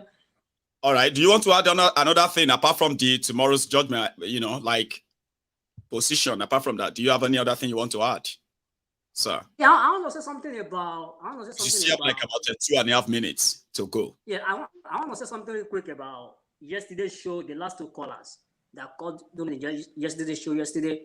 The last 2 callers, especially the last one. I think the last caller said something about Yoruba people, how, especially the Ilorin case, the Taniolong that was arrested and everything like that. So, and it was kind of admonishing Yoruba people to come together so that, they won't sell their birthright to Fulani people. And also, this thing that they did in the north, not a part of the nation, whereby where we didn't even know who, I mean, Hausa was, like, technically, they don't even have any Hausa. All we are having now is like Hausa Fulani and everything. And the same thing is repeating itself. From the hands of Ilori, we already started having Yoruba Fulani. So the man is making sense. I mean, I know the guy kind of antagonized, like, okay, the man made a blanket statement. A blanket statement that all, I mean, Igbo people don't, something about Igbo people that he said yesterday. Yeah, you hardly see Fulani Igbos. But we Yeah, are now that having one is true. Fulani That one is true. Yorubas. And some are saying That that one it is should. true. Then about Biafra, he said that not all Igbo people support Biafra. But I mean, let me put this to you that today, if they declare Biafra today, I guarantee you all Igbo people will follow suit. That's my own take on that. Thank you very much. Tomorrow, let's wait and see. Let's wait tomorrow and see. I hope Well, like I there's said, going to be tomorrow's. You know, it's Nigeria now, so we'll see where they go from there tomorrow. The judgment will bring honor to the nation, or disgrace to the judiciary and the nation. Air Force One, thank you very much for always, sir, stopping by and being part of this. Now, we are going to go to Jude. Before I'm going to come to Sakesintin, I haven't even shared the slot. I've seen Erok, I've seen Afobawa. Are you with that? So I have seen Sir Felix too. And this Sir Felix, God, no. Okay, I'm coming to you, sir. But let me first go straight to Jude. My brother, how are you, Jude? The 5-star general, our one and only El Masha. Good evening, sir. And my fellow parliamentarian. Good evening, everybody. Today, I don't just know, my feelings today is kind of different because first of all, regarding the movie that they're going to shoot in Nigeria, a live movie that they're going to shoot in Nigeria, court tomorrow. We all know that it's a movie. There's nothing new which is going to happen. It's just to go validate Tinubu's presidency. But my concern about this thing is, I really don't know what is actually wrong with we black people. No, I don't like using the word black people. I really don't know what is wrong with we Africans. I really don't know. The incident that is about to play again tomorrow is not actually happening for the first time. And if I'm not mistaken, it's not happening for the last time. If you are a student of history, you will be laughing at those who are telling you something new is happening tomorrow.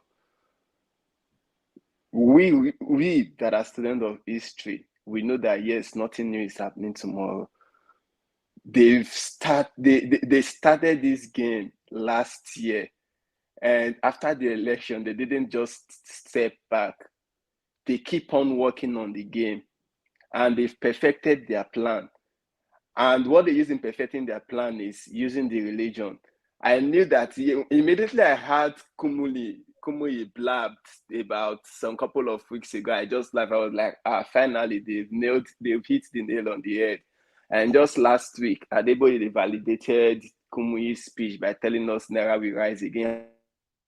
How we done to the country. A lot of things to say, but you know one thing about Nigerians, once you tell them the truth, they start seeing like the enemy. But I don't really care. I always tell you, and I normally tell Nigerians that anytime you guys are ready to take your country back, you take your country back. That the Egyptian president was removed from office. It was one person who sacrificed himself, set himself ablaze and said, don't let my death be in vain. He wasn't the only person that died, but it was the one that set the goal. And they started the protest until they removed the president. Same thing happened in Algeria that made them call for national confab. I was highly disappointed in Nigeria when the women of Iran, if women can protest and get their freedom, what are the many Nigerians doing? We are the giant of which? Who make you the giant? You are the giant. Okay, let's take the jar out of it. You are the ants of Africa because you are nothing. A lot of Nigerians at home don't know that we the Nigerians living outside Nigeria are actually the ones getting the hits more. Because everything that happens back home, the international community is seeing it. I was so shocked yesterday. One of my lecturers actually sent me a funny video. Do you know the video he sent to me? Sure. The guy that acted Abakataba during the COVID, where they asked to explain what happened to the missing money, and he fainted on live TV. And it was actually shared by one of the most prominent platforms in the United States, and he shared it to me. He was indirectly passing a message to me, and I got the message clear. So anytime during the NSAS protest, Nnamdi Kanu was shouting, "Please, these guys will distract you, but your mission is just to keep this protest for 100 days." The next thing we had, immediately made that statement. In less than 24 hours, they started discovering warehouse. Do you think they just discovered those warehouses? It was the politicians that gave them that platform. Go discover warehouse, go loot palliative to distract them. That was how they were distracted, and that was the end of the NSAS. Trusting the judiciary to hand an illegitimate president is not possible. Anytime Nigerians are ready to take back their country, they just have to occupy Nigeria. A lot of people would die. It won't come in a platter of gold. But once we are resilient, I believe we're going to get that freedom. Thank you very much. I have a lot to say, but I know now. I always do. But the quiz long. Thank you very much for that one. All right, thank you, sir. Stay safe, bro. Stay safe. So I'm going to now go to Sakesinti. Or have I lost him? No, I'm going to go find him. He has managed to stay around this long, and when it is his shots, it's gone. Sorry about that. So, guys, there is this Kesintin that was on the line, okay? Or I'm going to bring him back when he's ready, okay? But let's reshare the slots now, quickly. Cooking with Nasa, rather. Cooking with Nasa. So, you're going to take the shots now, ma'am, okay? And after you, then I'm going to go to Eruk. It's going to be you. And I'm going to go to Sir Felix. You're going to go after Eruk. Okay, sir. And Afo Baba. Okay. Yeah. Felix, yeah. So, and well, I've been seeing Boniface since. So I don't want to miss that face. So you're gonna be one that goes immediately after Afo. Yeah. Then Adeola, you can be in the wing, while Sir Andrew or Reto, I'm gonna share that between the two of you because I haven't seen your face properly. So I'm just gonna kind of hope that you are just getting ready for us. So, cooking with Nasa. How are you, ma'am? Hi, my people. Good evening, good afternoon, good morning, good night, wherever you are logging in from. It's just a pleasure talking to you guys. First of all, I will start by showing my sincere appreciation and gratefulness to you, MG, my brother. I don't know how to thank you. I don't know how to express the feelings I had for you. But first of all, my word of advice is, if all this while and all these years that a lot of us are listening to you, listening to your insights, listening to your revelation, and everything that you have been telling us step by step, detail by detail, and none of us are learning and understanding the level of criminality, the level of corruption, the level of lies and deceit that is going on in Nigeria. And we are expecting that tomorrow something different will happen. I will bet you with my life. One, nothing will happen. Number two, Tinubu is going to be the winner. They're going to declare him whether we like it or not. So the much we can do is either people go out there to protest and not be scared of anyone shooting them, because the problem we have is even the chicken we have in our house is stronger than most of Nigerians, because nobody is ready to go out there and do the protest. They will say, oh, they're going to shoot me. But remember, even the freedom that most of us are enjoying in other parts of the world, it is men, women, children that came out and they stood their ground and said, enough is enough. That's right. I told people before the election Okay, MJ, let me ask you this question. How many of us or how many of you on this platform knew that they have a group in Nigeria called G18? I'm sure you don't know it. Now, I don't. I'm hearing it for the first time. Good. Thank you. So I am telling you guys now the same way I told some of my friends here. I am not APC, I am not PDP, but I told them, based on my information, my reliable source, I told them then, I said the result of this election was written 2 weeks before the election. That's when they wrote out those results. And I am telling you guys again today that the result of this tribunal was written a month ago. They are just taking advantage of the whole thing going on to announce it tomorrow. I know it's painful. I know it might be shocking. We are demoralized, but this is the type of country we found ourselves. These criminals will never, ever let go. They will continue to manipulate the system. They will continue to use the system. They will continue to stand on the head of Nigerians until one day, things will change and you'll see all of these people, they will run away. Other than that, watch what will happen. All of you on this platform are gonna remember what I said today. That was the reason why Tinubu left the country. Everything is done and dusted. That was why he was so confident to leave the country. Let the most corrupt judicial system in the whole world is in Nigeria. They have already been sorted out and they're gonna do what they know how to do best. But I'm gonna leave the platform for some of my brothers here to go ahead and make their own contributions. Thank you so much. I just pray that Nigerians, our youth will stand up and demand for their right. If they don't, it's gonna be business as usual. These criminals will continue to rotate themselves, their friends, and their family, and that's how it's gonna be. I wish you all the best. I just want to air my own view and my personal opinion. Thank you very much, and may God bless all of you. And you too. Thank you so much, ma, for at least ensuring that you stayed back to give us all of that. That's very, very deep. If you ask me, to say that one is deep. Now, Kesintin is back. Oh, am I right, sir? Yes, he's back. How you doing, sir? I just suddenly look on the screen and you are gone. So he's gonna go for it before we come back before I come back to you, Eric, as well as Sir Felix and Aful. Sir Kesintin, your shot. Yes, sir. Yes. How are you guys doing? Great. Okay. My good Baba, last week I was telling you that the only chance Nigeria has in terms of planning a coup was when Tinubu goes out of the country.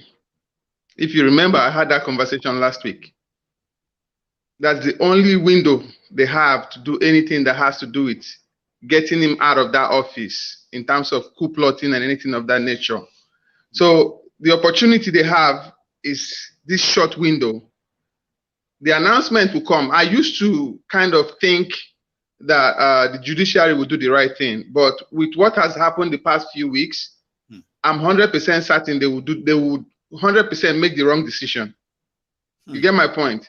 So the only thing left for Nigerian youth to do now is after they make that decision tomorrow. I'll give you an example. What happened in Bangladesh in 2022 is because of fuel prices, they got up and deposed their president. And in the 70s, right, they had a dictator in Philippines, Ferdinand, I think that was his name, Marcos. It was the people that got up and went to the presidential palace and stood their ground and got rid of him. That's how he was able to get out of that office. So the only thing Nigerians can do now, if the judiciary makes the wrong decision tomorrow, which I know they will do, Aso Rock is right there in Abuja. They don't even need to do anything else. Or the only thing they need to do is just mask themselves and go to Aso Rock and take over that place. If they can succeed in taking over Aso Rock, right? The military has no choice than to come out and come up with something within the next 24 hours after that, and they will be forced to do the right thing at that point. Other than that, that will not happen. You know what I mean? I'm with you. So that is the only window Nigeria has to rescue themselves and save themselves from this catastrophe, is tomorrow when they make the wrong decision, which I know they will do. they have to get up and go in masses. So just imagine when they were having the 1 million man march in Nigeria, all the states were having these marches. So just imagine if they can recreate half of that crowd and march their way to Aso Rock. Nobody is stopping them. And they will be able to take over that government easily. Because most of these guys are out of the country anyway. They don't carry their family. All of them don't run come out. So that's the only opportunity Nigerians have to do the right thing right now, is to wait till tomorrow when the wrong judgment is read out. They all march to Aso Rock and take over Aso Rock, take over National Assembly tomorrow. And that will be the end of the whole system that's in place that has been corrupt for the past 60 years. Then they can recalibrate and redesign the whole system and let it work. And from what I know right now, Obi will not be able to do anything because he's too gentle for that. The only person that can call the youth and the masses to show up tomorrow is his vice president, which is Yusuf Dati Baba Ahmed. That's the only guy that has the balls to do the right thing in Nigeria. Obi does not have that balls. What about that threat of charging them for treason or insurrection and all of that they are already threatening with and all that, right? What about those? My brother, that threat will work for Southerners, but the Northerners, it won't work. Because the Northerners basically are the ones that are in charge of Nigeria. So that's probably part of the reason Obi hand is tied. But Dati Ahmed, he will come out if he speaks tomorrow and tell the youth to go, let's take our country back. And one thing I also want you to understand is the elders have been telling the youth to take over their country. Sanusi made that statement 2 weeks ago. He told them that if the youth decide to stand up tomorrow and take over, they want to take their country back, they can do it. He did not mince his word. Jonathan said his own, but stylishly. And a lot of these guys have already been saying it. But they don't want to come out in full force and say it the way, just instruct the youth to do it. So the only person that can do this tomorrow is Dati Baba Ahmed. After the court read their decision and makes the wrong decision, he can come on national TV and declare that this is the end of it. They are not going to Supreme Court. Forget Supreme Court. Let's march all the way to Aso Rock and take this country back. I'm 100% sure all those obedient that are in Aso Rock, in Abuja, will come out and do the right thing. And Nigeria will be on fire. Thank you so much, Saka Sintin. You have just dropped a bombshell that probably people glued to their TV screen right now, listening to you like, oh my God, that's true. That's possible. Let's listen to others. All right. Thank you very much for that contribution. I'm going to go to Eruk. Sir, you have been quietly waiting, and it is now your shot. Please. Yeah, good evening. Good evening. Good evening, sir. Yeah, good evening, everyone. Yeah, Mayogu, it's always a coincidence. Anytime I come in on these people of parliamentary, I always have engagement to do in Baltimore. So I've been waiting, but I'm going to be late, where I'm going, but I have to say something. Yeah, let's still 5 minutes more. Then yeah, you can so, go on. what I want to say is that Nigeria, make una manage your expectation, because I don't really see anything that gonna change, but then because if we don't handle the thing very well, everything will become as it be. Because I want to speak broken. Let me just speak broken, So make una try manage una expectation. As Mayogu always say, nothing will happen. Even if they give us better judgment or they don't give better judgment, heaven no go fall. So we just see waiting will happen tomorrow. That's what I will say. And again, any country that does not value human life is not fit to exist, because Nigeria no value people. You see how people are dying every day there because they don't value. So the country is not fit to exist as a country because they don't value human life. So for everything I have said, there's nothing will happen. Mayogu always say it. Mayogu have been saying it, that no matter, everybody should make sure that they manage whatever thing they see. Because we already know who they are. So with that being said, I will say make una manage una expectation, whatever thing you see, because there's nothing I can even say here that will change anything, because At least it's a game. was expectant too. Yeah, the game have been already plotted, so we could just follow now. Except if the people rise, if the people say they will take back the country, then the ball is on our court, on the people's court. So there's nothing else we can do. So everything depends on the people. If they say, okay, they want change today, the change will come. If they don't want any change, then things will remain as it is now. That's all I can say. Thank you very much, Cheruk. Yeah, I'll let you go now and get on to the next engagement. Okay. Thank you very much. Stay safe, Baba. So to Eruk is just to add to the voice and tell you that manage your expectations. Okay. If you have any at all, manage it. Okay. And if everything leads to, oh yeah, may everybody even before that, protest is not even violence, by the way, you know. Protesting against bad governance doesn't mean that you want to burn down your country. There's, don't give them that impression that, okay, when you say, okay, let us take back the country, this and that, what you mean is that you want to burn the country. No. They are the criminals, the violent ones that will say, if them burn you well, come out, we'll go show you. Now, if a lot of you comes out, then show the world that they are the ones who want to burn Nigeria down. Like, it's not always about violence, is it? Let's go to this Felix Okechukwu. How are you, sir? Oh, okay. I think I need to unmute you. Yes. Yeah. Go on, sir. Thank you, Mayogu. Good evening, everybody. Yeah, Mayogu, I want to thank you very much for your work. To be honest, your work has been very fantastic. In fact, I enjoy your program. Many times when I try to call, I don't get through. I calm down. I enjoy the program. Even when I miss it, I will listen to it again and again and again.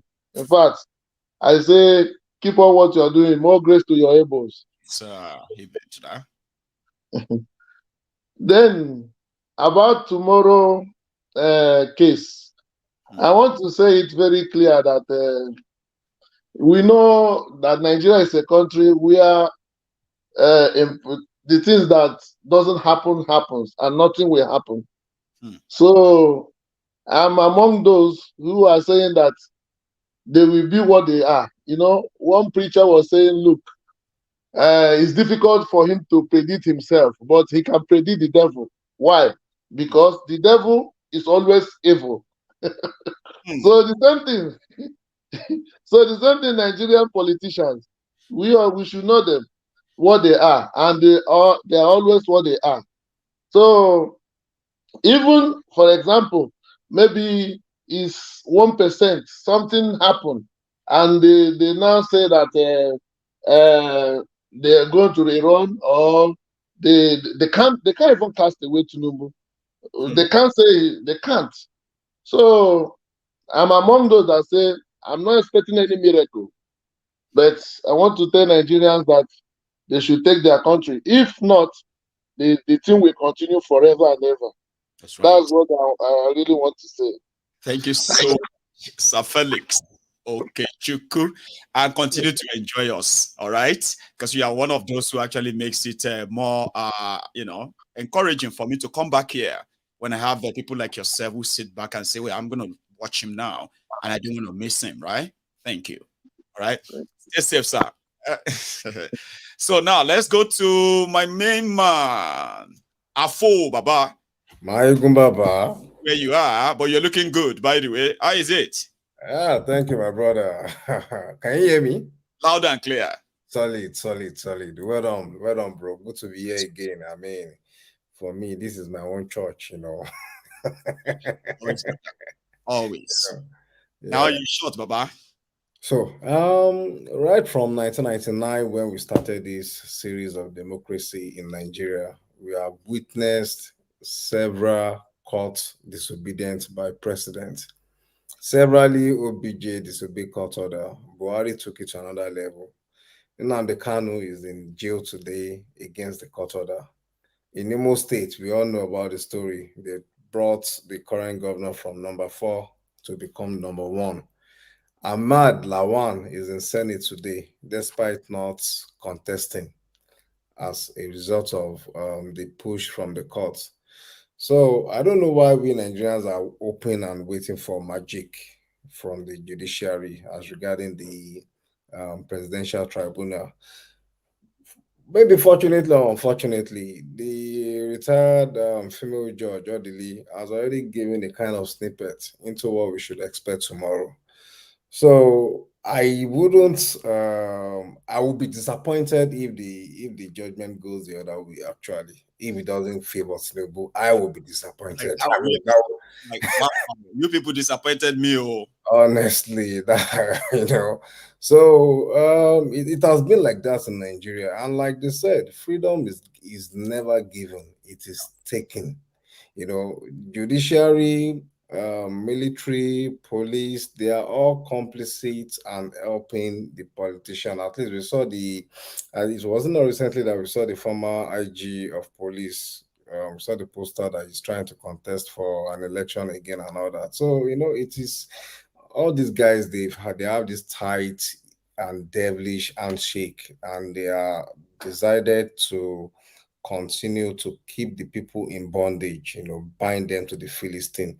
The more poverty, the more povertized people they have, the easier it is for them to continue to rule and ruin the country, So, like Thomas Jefferson said, the tree of liberty must be refreshed from time to time with the blood of the patriots and the tyrants.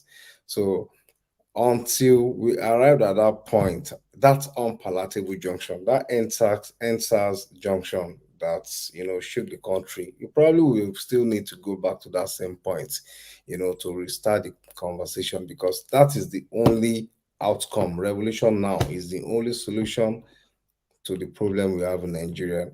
Expecting the courts to take out Tinubu and install Obi, that would only happen in our dream. Tinubu has gone to India to enjoy his life. Odili has gone to the UK to enjoy her life. Most of these guys have, the way this thing happens, they've taken themselves out. So waiting for judiciary is like waiting for Jesus Christ to come. I don't know. I don't see that happening. So, thank you. So thank you for your time, Marigo, and well done on John. Well done. Thanks, man. So let's go straight to Boniface. I'm so sorry that it seems that I was kind of a jumping you, but it wasn't intentional, Baba. So I love your patience, okay? So yeah, let's come to you.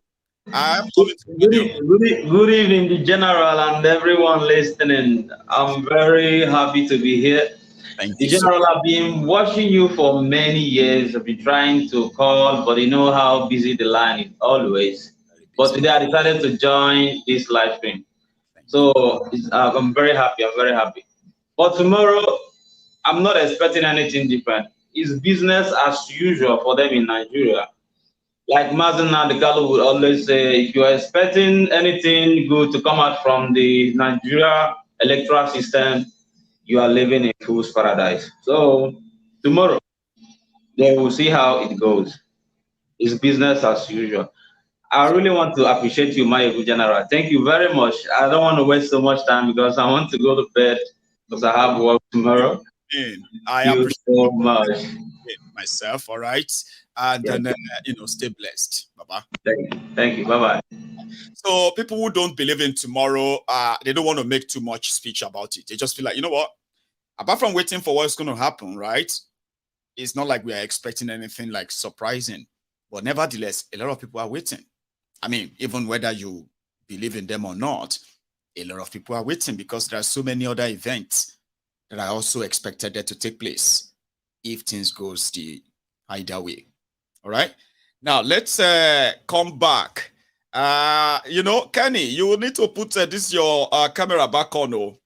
Well, let's share the slots again based on everybody on my screen right now. And to everybody who is trying to get in, well, the link is right there in the comment section, right? Copy the link. Use a different device from the one you are using to watch this broadcast to join us, okay? And keep your microphone on mute.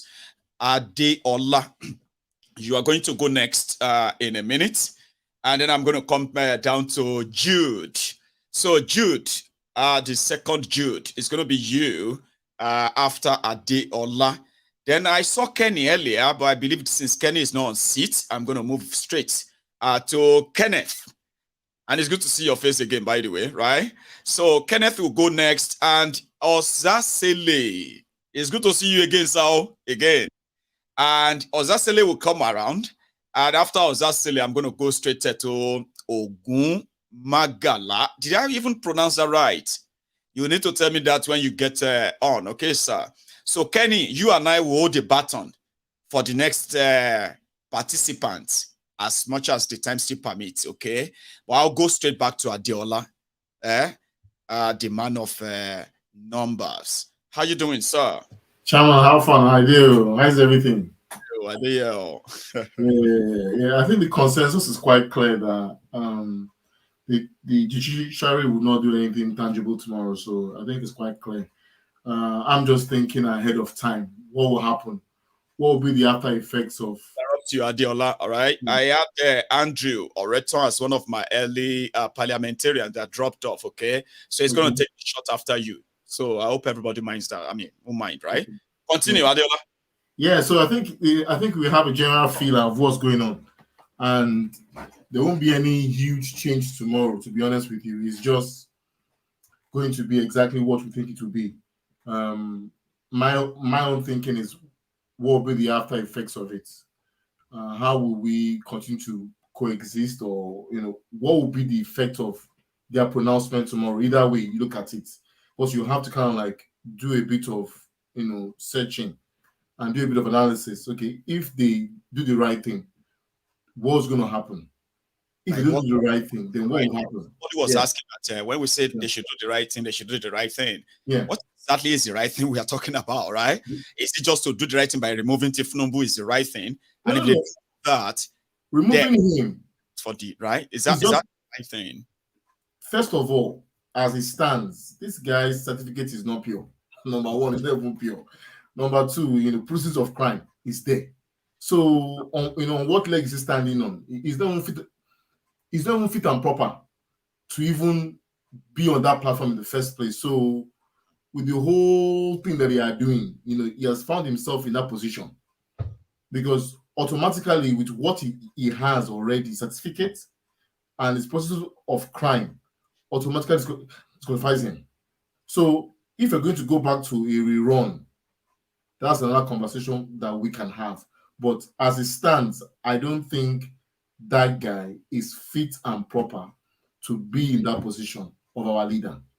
He's not fit and proper in the first place. So the judiciary is not autonomous. Like I said yesterday, it has been compromised. So they would deliver something that will favor him immensely. So the question is, where do we go from there?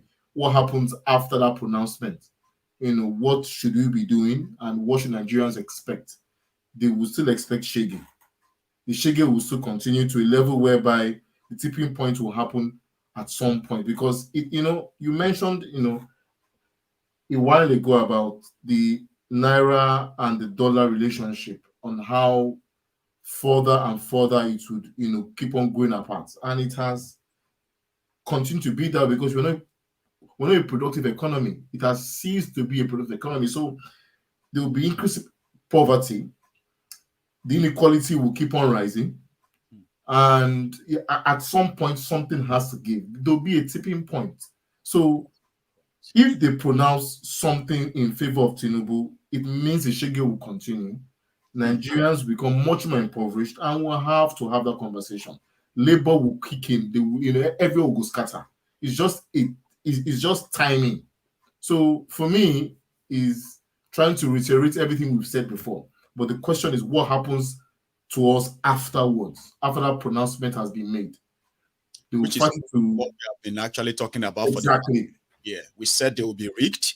We said they will go to court, and they will still be rigged from court as well. From court. But when there is no way, the legal wrangling would take its course, but the man on the streets will still continue in that lifestyle of inequality of opportunity and of outcome, and decrease mobility to anything. So his life is already predictable.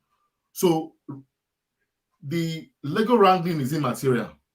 What is material is people's life outcomes and what will happen to them. The shege will continue. So the question is, at some point, they will have to give in. Something has to give in. It's not, see, even logically thinking about it, is not sustainable. This model is not sustainable. So at some point, it will pack up. So we're just waiting for it to pack up. So even if we don't go around to shout and cry, no, it will collapse itself. It has been designed to collapse. So, Baba. Thank you, Diola. You are amazing. And thanks so much once again for stopping by as usual, right? You have a wonderful evening over there. So now I think I have also kind of lost one or two other participants. I do hope that this line is going to serve a disappointment tonight. Let's keep the microphone on, and I'm going to let Sir Andrew Oreton use his own slot now that he's here before the network will take him off again. How are you doing, sir? How are you? My good general, yes, I salute you. Thank you very, very much. Great one, sir. Mayegu, I've been watching your program for the past 3 years. I'm calling from Nigeria. We are here on ground. We are the ones seeing it all the time. Well, your program has been very educative and very informative. Thank you. Much I will say tonight is simple, and I'm not going to take much time. Please, sir. Everything that has beginning surely will have an end. That's right. If that cannot continue this way, no doubt about it. If anything goes wrong by this kind of arrangement, the judiciary are under watch. When we are in secondary school, they say judiciary is the last hope of a common man. As it stands today, can you hear me, Mayegu? Loud and clear, because I just highlighted you to the screen so that everybody can actually be proper. Go on, sir. As it stands today, if the judiciary fail to do what is right, it will only just send a clear message that our democracy will cease to become constitutional democracy. Will become a mirage in years to come. We'll be here watching, we'll be here monitoring events, but history and posterity watch every player struggle. They have the opportunity now to rewrite the history of this country for the generation to come. But if they choose to do what's wrong, history and posterity too will never forget them. But one thing is certainly clear. For everything that has beginning, we surely have an end. Nigeria cannot continue on this track. Good night, Mayegu. I greet everyone. God bless you, sir. Already, that's a very, very straightforward message as well, which I much appreciate, sir. Thank you. All watch, and like you said, they have a chance with history. They have a date with history. Whatever they decide to write with it, posterity will judge all of us, including them. Thank you, sir. Stay safe, and let's go straight to the order. How did I share that the other time? Where is Jude? Something happened. Jude was supposed to be here, but he's not. So I'm just going to go straight to, I believe, who's that? Is that Silly? Is that you? Or I'm supposed to go to Kenneth? Help me. I think it's Ken. It should be Ken. Now, Ken, it's going to be your shots. It's 5 minutes, and we are already having some deficit of time already. So, yeah, please. All right, I'll make it very quick. Good evening, everybody. Now, let's save ourselves this fiasco or this shit show that is about to go down in Nigeria. I mean, the whole thing is a shit show. Let's face the fact, Mayegu. We've said it here in this platform many times, time without number, that the issue, the problem with Nigeria, the problem with that country called Nigeria is that constitution. I don't know why we're not paying attention. The majority of us are not paying attention to the details of exactly what the issue is. The issue is that constitution. If you look at that constitution, the way it's drafted and it's created, that is the genesis and the revelation of the problem of that country. This judgment coming up tomorrow is just like, it's a sham. They already made up, they've cooked up the whole thing. The thing is already set up. Okay? So what we're going to watch is just this, what majority of us have already said it all. That's exactly what is going to play itself out. The constitution itself is bedeviled. It is the creation of evil that the system is designed, and I repeat again, is designed to work against the Nigerian state, the people. So whatever you put out there, evidence, this and that, this douchebag, this career crook, criminals, vampires, have already done everything they've set up to do. Okay, can anybody say to me now, how on earth Tinubu is already living out of the country? You think he doesn't know? All the least wife said what he said, all those things, you think they don't know? Please, tell me something else I don't know. Tell me something else I don't know yet. Finally, is that the country itself it's a joke. There's nothing is there. As long as you said it before, that as long as the right people who knows what they are doing get there, right things are being done. For now, in fact, it's a marginal. What we're experiencing is a marginal. They should just end the whole damn bloody thing. As far as I'm concerned, that country is a joke. Thank you. God bless you, Ken. That's Ken. That's Ken. And I love it when I see Ken's face. To the voice as well. It's a different kind of a feeling of vibe. But again, let's keep it going. All right. I kind of would take on Osazele. I know that I'm going to come back to Ogumagala. Yeah, good evening, sir. Good evening. Osazele. You know, I always kind of see first before the Come on, bros. You're a Nigerian. If you can pronounce Japanese name, you should be able to pronounce Osazele. I do, but you know, when I pronounce that right, I tend to put the Z first, right? Instead of yes, Osaze. It should be Osaze. Good. Zele. Yes, so how you doing, Baba? You're right. Okay. Thanks for having me once again, bros. Thanks for having me. It's my pleasure. See, I have not been here because my working schedule is a little bit in contrast with your live program. And that is why you haven't seen me for a while. I'm glad I caught up. Yeah. So I hear a lot of brothers coming here acting like comedians. This is not a time to laugh. No. Okay, I felt that we Nigerians, we are people that lost value. We lost this dignity. You see, the Bible said there are times for weeping, time for celebrating, time to laugh, time to cry. What is playing out right now, or what's going to play out tomorrow? What is already playing out? Because we are in a turmoil now. Since this case has been brought before the court, Nigerians has not have peace. We'll be waiting to see what will happen. And coming here, I'm thinking that this is funny, but I want to say it's not funny. This is not to insult anyone, but I just want to say I don't feel good seeing that Nigerians coming here talking about, oh, it's what we expected. We laugh over it. You see, if here, what is going on in Nigeria right now was in France, people will be calling, they will be shouting, they're ready to burn down the country. Great countries, they are not built on comedy. You know, we keep making comedies. You know, in the churches, in the political arena, in the court. If you look at our court, it's about comedy.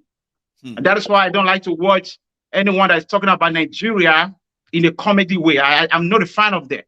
Because I always say there is a time to laugh, there's a time to be serious.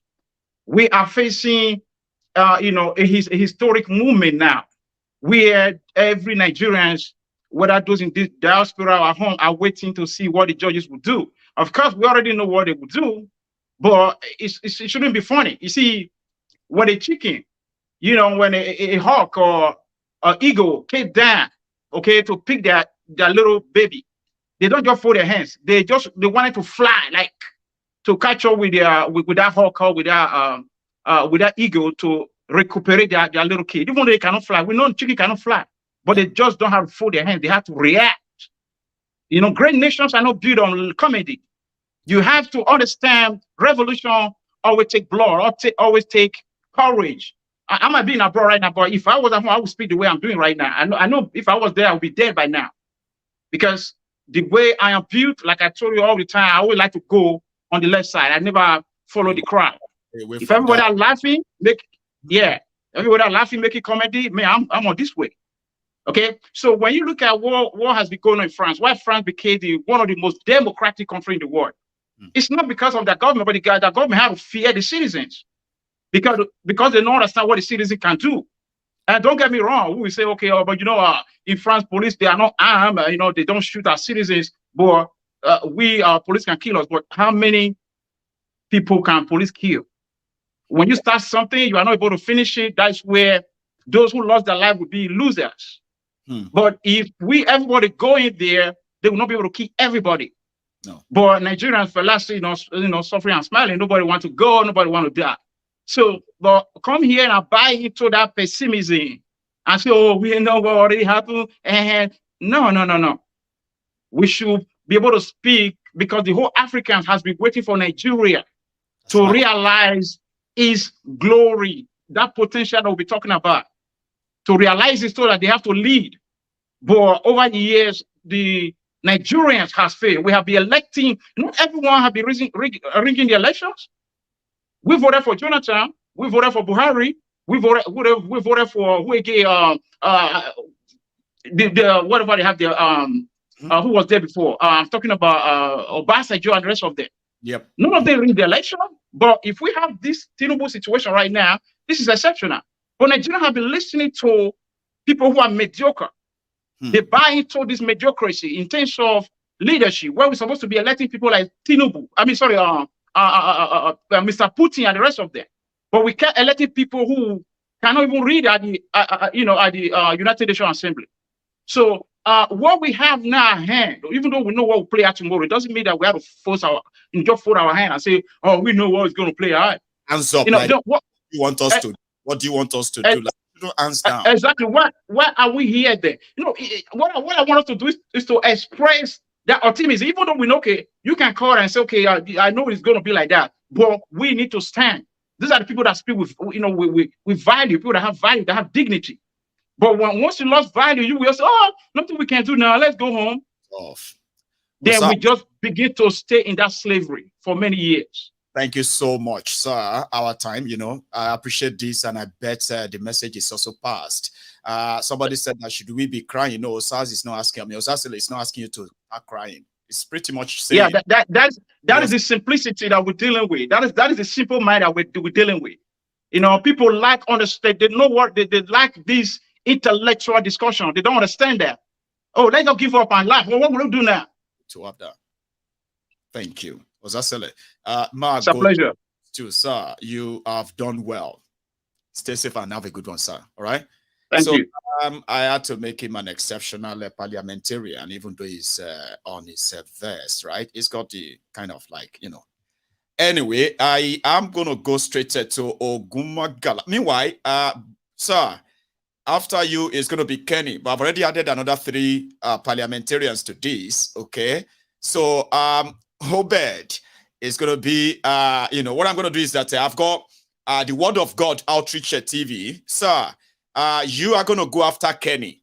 Okay, please have that on. Then I'm going to come straight to Michael. So, Michael, you're going to be next after the Word of God Outreach TV. Then I'm going to stick to this, my bro. That looks like a snow. So you're going to be me, you and I, until we change the button or transfer or sort of pass it to other parliamentarians that will join us. But if we find any lady, I would likely ask for your excuse to let the lady have, normal. So let's go straight to who is next there? Ogumagala, I think it's you. Please. Oh, hang on. I think you need to unmute. Okay, yeah, that's you. Please, go on, sir. Okay, can you hear me? Very loud and clear. Okay. Good evening, everybody in the house. I really want to thank you for this program. I always listen to your program. This is my first time of coming into your program. And I just have a little contribution to make. Please. And tomorrow will be a day to remember for Nigeria youth. Because I believe that after tomorrow, every youth in Nigeria will know that in Nigeria, an elephant can fly in Nigeria. It's the same news we are going to hear tomorrow. And I want to please on everyone that lives in Nigeria. Nigeria is not worth dying for. If you hear the news tomorrow, still take it as the way you hear the news. That is all I want to say today. Thank you, bro. God bless you, sir. Yours is just to kind of let them know that Nigeria is not worth dying for, okay? And indeed, they should kind of do it with sense. Yours is direct. Thank you so much for stopping by, okay? And I'm going to go straight to the next person. And we currently have a lady. You see? We will need to kind of break the protocol, right? Which means I will give the lady their shot, and Kenny, as a gentleman, won't mind. Is already smiling, by the way. So yeah, the parliamentarian here is not smiling, but she would have the shot. Princess Balogun, please, you've got 5 minutes.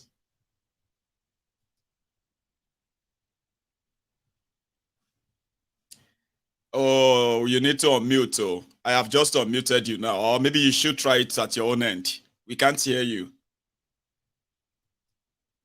Yeah. You need to unmute.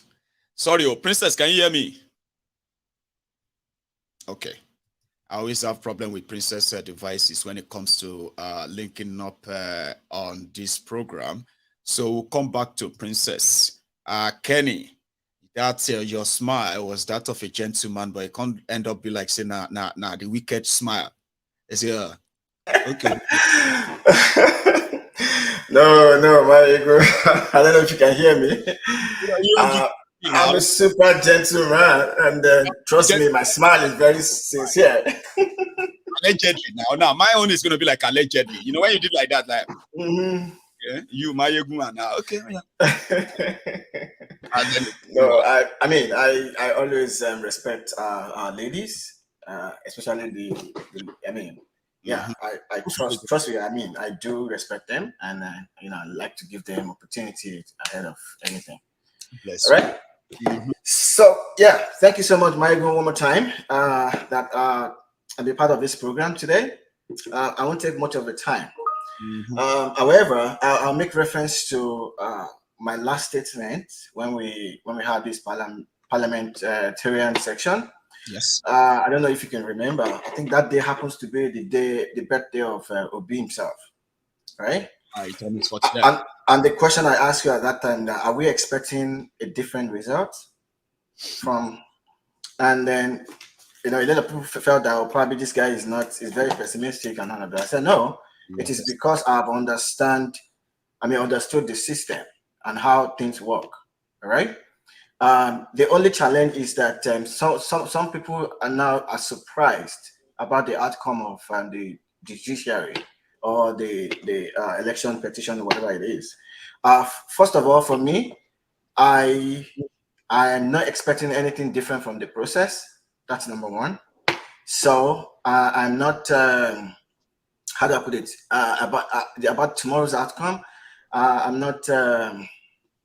I'm trying to find a word to use, but anyway, I won't be surprised tomorrow. It will also confirm my expectation.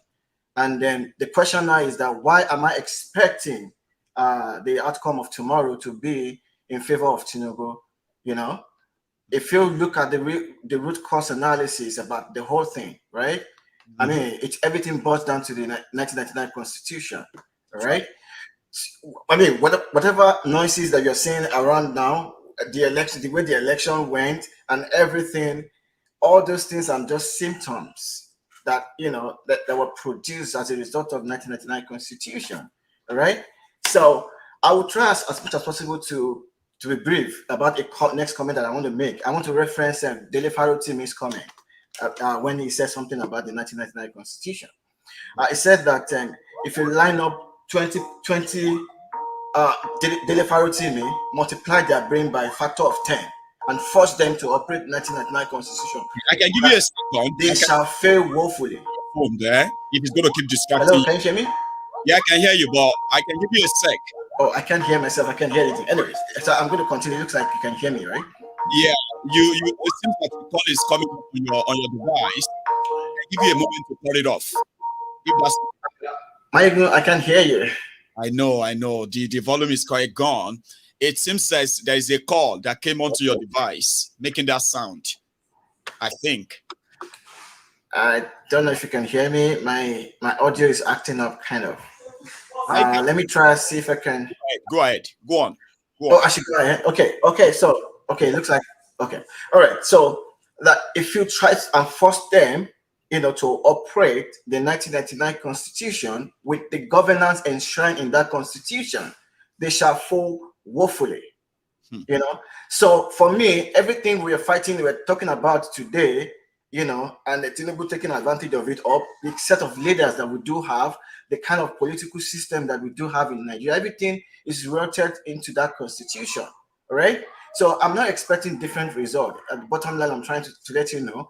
And then when you do the root cause analysis of what the problem is, if you want to take down the establishment, just remove the Constitution. So people should focus more now on the Constitution, which give back to all of these things we are seeing today. Everything we are seeing today, it's purposed by design. It is designed to work that way. Nigeria is not for me. It's not for the indigenous people of the people called Nigeria, because the 1999 Constitution doesn't give or doesn't define who a citizen is. So everything we are seeing today as a result of that. So to the obedient, I'm glad that you have come to the final stop. All right. I want to see what your reaction will look like tomorrow. But here again, this is my advice and my take about everything. Instead of focusing on this tribunal thing, result or whatever thing, why don't we all channel our effort to pull down the Constitution, and then we can birth a new Nigeria. And the reason why I said that, hypothetically, let's say they declared Obi winner, and Obi eventually got to the position. What would Obi do? With that same Constitution. Is Obi going to create his own Constitution and then rule with it? Kenny, thank you so much, okay? Right. Having audio problem. I'm going to go take another one, okay? Okay, no problem. Thank you so much. Me, right? Because I'm going to begin to use sign language, by the way. So yeah, that's Kenny. Our time is rounding up, and I've managed to get Princess back. And I don't know if she can hear me now. Can you, Princess? Yes, I can. Or the network disappears again, right? Please, quickly. Yeah, good evening, everyone. Good evening, ma'am. Good evening, Mayugu. Yes, ma'am. It is a very simple thing. We should just all get our plates ready and be ready for the breakfast. Yeah. Because we are going to get served. We'll get served tomorrow. And people saying posterity, we judge some people. Aye, posterity will need that. People coming on this platform saying, oh, don't let them kill you. People are dead already. People will die. It's either you die a good death, knowing you tried, you put in effort, knowing that your children are not going to go through what you've been through, knowing that you're not a coward, knowing ourselves that we are the leaders we are waiting for, knowing that we are in a country that has been created to self-destroy. No matter what they do, yeah? They can't get it right. They cannot. It is as simple as that. Designed to fail. They cannot get it right. See, it is like us. If you can just imagine us kneeling on our four, 2 hands and 2 legs, like we are the table these people are eating on right now. Their trays, their plates are on our backs. If we are able to get up, the food is going to splash on all their faces. Scatter the table. A part of our back we get burnt, but then we fry them. There is power in number. Yes. And we have that. It is the power of the people. And the only power the people have got is the people's power. That's right. So coming out and saying, you thinking United Nations is coming to help you. What else can they come? They are not for you. No. Who say nobody send on that. You go suffer, you go tired. So the best thing we can all do is just we fight this. However, because what are we going to tell our children? What our parents are telling us now? Remember the child of whom you are. Remember the kinika of whom. What are we going to say to our children? That we sat back and we watched some few people just walk all over us, press our necks every now and then. And I have said it here. Whatever power you give to your politicians and your government is the power they use. If you tell them it is the power to walk all over you and cut you, see, if someone should come into this place now and step on me and I don't react, that person is going to do something more, probably bite me. If I do not react, that person is going to bring knife and cut me open. It is as simple as that. These people are not for you. They are not there because of any of you. They don't even care about your future. They don't care about your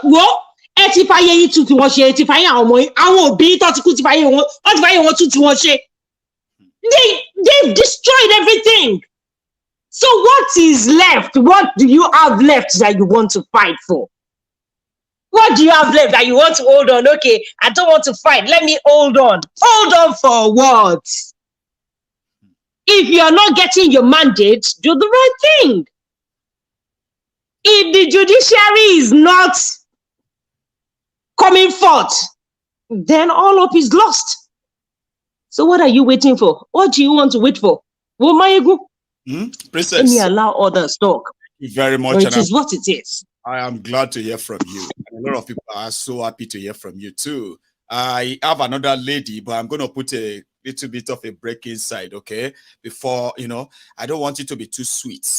Oh, no, get diabetics, I told you when whenever they are part of this, and their contribution is what I've seen before, right? It will be sweetening your stomach, it will be sweetening your belly, like they say, like sugar. So, my lady, Victoria E., I'm coming back to you. I'm keeping all the best part for the, what I mean, like.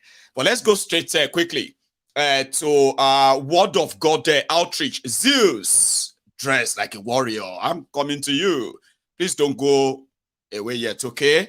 Sir, Word of God outreach, sir, is going to be your shot now. And you have the floor, please. Can you hear me, sir? Hello? Right. I don't know if he's praying. He's not reacting. Can you hear me? No, it's not. It doesn't seem so. It's not looking so. So let's save our time. I am now going to go a quick one, okay? Who did I call first between Michael and then Obed stuff? I think it's Michael. So Michael, your shot, sir. It's it's a pleasure having you on. Can you hear me? Yeah, I can hear you, Mayugo. This is Great, my first time on the platform.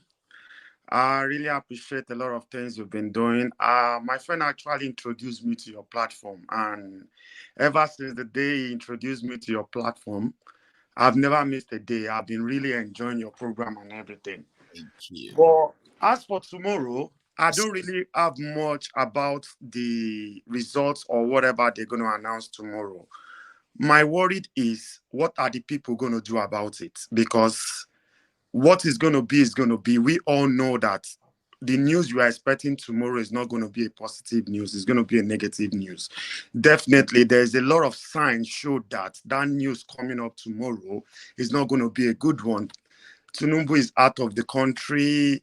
There's different pastors coming out to brainwash the people and everything. And another thing I really don't like about Nigeria is the Christianity is really bringing us backwards so much, to the extent that I can imagine how many people will be on Adeboye's church. There are millions. There are millions of people listening to Adeboye. So if a whole Adeboye, as a strong man of God, can brainwash the people by telling the people that someday Naira will come back to fight dollar or beat dollar. 95%, a lot of people see, they don't even believe in God anymore. They all believe in the man of God now preaching the word. So such a word coming from a man of God, 95% of them that even have the mindset of like, we need to fight for this country, we need to do something. Only that word that Adeboye has said alone has killed like 45% of people to relax. That word alone has discouraged a lot of people, because a lot of people don't even believe in God anymore. They believe in the man of God bringing the word. I was shocked today when I see the platform where, what's it called? This preacher, Adefarasin, what was it called? Adefarasin. These are people that have large congregation. These are people that have large congregation. We are talking of millions. I keep wondering, are the politicians really bribing this man of God to pass to brainwash our people? Because those places are the places we have a lot of large congregation and everything. These are people that should mix with the youth out there to do something. Then if you that they are looking up to give them positive words that can make them understand that things are going wrong in the land, are the one coming back to them to brainwash them that someday things will be better. How do you feel? And you are the people that you can't even walk without taking security. You can't walk on the street of Lagos without using mopo security. And you're a man of God. And you're telling the people tomorrow Nigeria will be better. If you're leaving Lagos to Abuja, you take security to Abuja.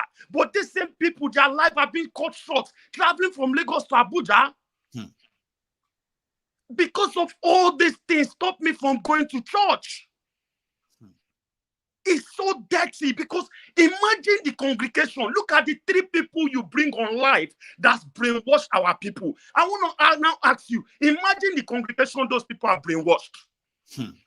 Imagine the millions of people they've just gaslighted, giving them hope, a fake hope that nothing is going to happen. They're just giving them hope for nothing. How many years have they been saying that? During the time of Buhari, they said the same thing. A lot of people came up and said this thing is going to be good, Buhari is going to be different. This one, all this man of God are the people that we are looking up to. Millions of people are in that congregation. If you give them a nice word, my people, this thing is getting out of hands. Oh, we don't know where this country is going to. We can't keep praying here for the rest of our life. Nothing is making difference. If there's a way out, let's go out here and work out this country to be better. The people will stand up. Thank you so much, Michael. That's a very powerful presentation, I would say, and I bet a lot of us actually connects to that. I mean, it's frustrating when you have people who could influence a lot of millions of people to make a social change, are doing otherwise. It breaks out. But thank you, Michael, for all of that. I love the passion, by the way. Right? I hope I see you again. Have a good one, sir. Yeah. So that's Michael, and we have our ladies. But I am going to plead with Obed, my brother. I don't know why. I just feel like, you know, you and I would have to like spend the evening, but the ladies have shown up. Okay. So I'm going to plead with you, right? So let's let's hear from them. Okay. So we can always be a gentleman. So I have these beautiful faces now. I've got Sham, I've got Stella, our lady. I've got Lady Vicky, Victoria E. Then we've got Michelle as well. So, I mean, sorry, ma'am. I am going to have to share this between all of you now. So we'll get to take 2. Now go to the guys. Now come back and take 2. Then we'll mix it up that way. And then before we call it a night, I know. So Vicky E, ma'am, it's going to be your shot now, please. Okay, thank you so much, Mayegun. Good afternoon, everyone, ladies and gentlemen. I remember the last time I was online also, I was on my way going somewhere, and I came online and I spoke. You know, it's, I don't know how to put it, but this really weighed me down. Abiamonimi, I'm a mother. And as a mother, when you hear this kind of things, how do you relate these things to your children? I'm not going to the politics side though, because it's already concluded and God is judge. Let them do whatever they want to do. I just believe that God created each and every one of us for a purpose. That's right. And if you cannot achieve that purpose in life, you will achieve it somewhere else. And where God knows, it's you and God that God will judge, and you will explain whatever you do in this life with God. You understand? Let them conclude whatever they want to conclude. Our children is the goal. Our children is the goal. How are we going to explain this to our children? Our parents couldn't fight it. We were not able to fight it. So what is the next generation going to do? They are just killing everyone's dream. They are milking everything. They believe they are enjoying now. They believe everything is okay for them. Hey, wait a minute. There's something called karma. And that karma is going to tell on each and every one of them. We fight it. We don't fight it. We're out there. We're not out there. Something is going to happen. We've seen it before. We've seen presidents' children, what happened to them, without no one going to them, killing them. Let them be enjoying it. We've prayed as parents. We've cried to God. Some of us fasted because of this situation. Obi on the throne, Obi not on the throne, Jagaban on the throne, Jagaban not on the throne. It's up to God. We keep calling God. We think God did not hear us. There's so much blood shed in Nigeria, so much blood in our hands. And these same people that said they are Christian, calling themselves the elders or whatever, giving us stories, they know about all this and they are still supporting what is uncalled for. May God help us all. Amen. You tried. You said it all. Everybody knew what you've done on this platform. Yes. God will repay you. God will bless you. Amen. God will bless your family. Amen. And yours too, man. Your children, your wife, your parents, wherever your sibling, God will bless them. Because as we are crying, we heard you. You cried in this temple. We heard you clearly. And you said it, that you're not going to give that mandate. It's okay. They shouldn't give it. But I know something God calls, that we call karma. It's coming. It might not be today. It might not be tomorrow. It might be generation to generation. We read it in the Bible. But it is coming. It is coming. And it will surely strike on each and every one of them. Let them be milking. Please, fighting or not fighting, go on your knees and fight. We can be out there. Yes, we can sacrifice ourselves. That is still blood. We shed blood during SARS now. What is the outcome? Problem is when they start. Who wants to lose a family member? I know. Yes, some people in other countries, they fight, they sacrifice themselves. Ooh, how many? Okay, we are all abroad. Most of us are here. We're going to buy tickets to Nigeria and say we want to fight. God help us. Amen. God bless each and every one of us. So much. Let us just continue to pray and let God prevail tomorrow in Jesus' name. Have a good night, everyone. Love you guys. Stay safe, Bye-bye. right? That's a very I good. will. As a mother, you know, sometimes if you see mothers, right, when they fight physically, that's when things really get out of hand. That's when you see them fighting physically. But most of the time they fight spiritually, praying and all of that. And if you have not been there like that, it might feel different to somebody like you, okay? So now let me quickly, again, I'm going to appeal to Obed Zeus, as well as the Word of God Outreach. See, sir, can you hear me? Word of God Outreach TV. If you can hear me, just wave. The last time I was calling you, we couldn't hear you. I mean, you couldn't make any reaction at all. Just wave your hand if you can hear me, sir. Brilliant. I'm coming back to you. But I'm going to make another quick stop at another lady. Michelle, ma'am, please hang on for me for just another 2 minutes, okay? So I'm going to Lady Stella Adeleke. Mommy. Let me first mute you. Can you hear me, ma? Madam Stella. I don't know. I want to see if I can tell her to unmute. Can you unmute, ma? Yeah, she has now. Now that's you unmuted. Please, ma. Is your shot.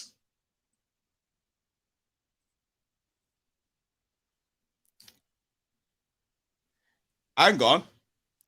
For some reason, we can't hear you. I know. Oh, dear. I know. I mean, others can hear you. I can't. And if I can't hear you, others can't as well. That's how it works, okay? For some reason, it's quite, strange. I know you're talking, but we can't hear you at all. Now, I'm going to do something, ma, right? I'm going to let you out. I want you to come back in, okay? When you come back in, it could be better. Yes, ma'am. Yeah, come back in. I will meet you, okay?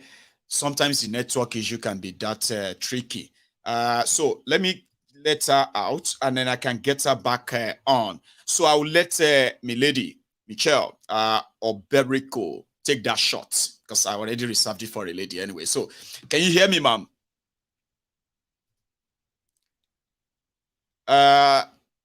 Lady Michelle, can you hear me, ma?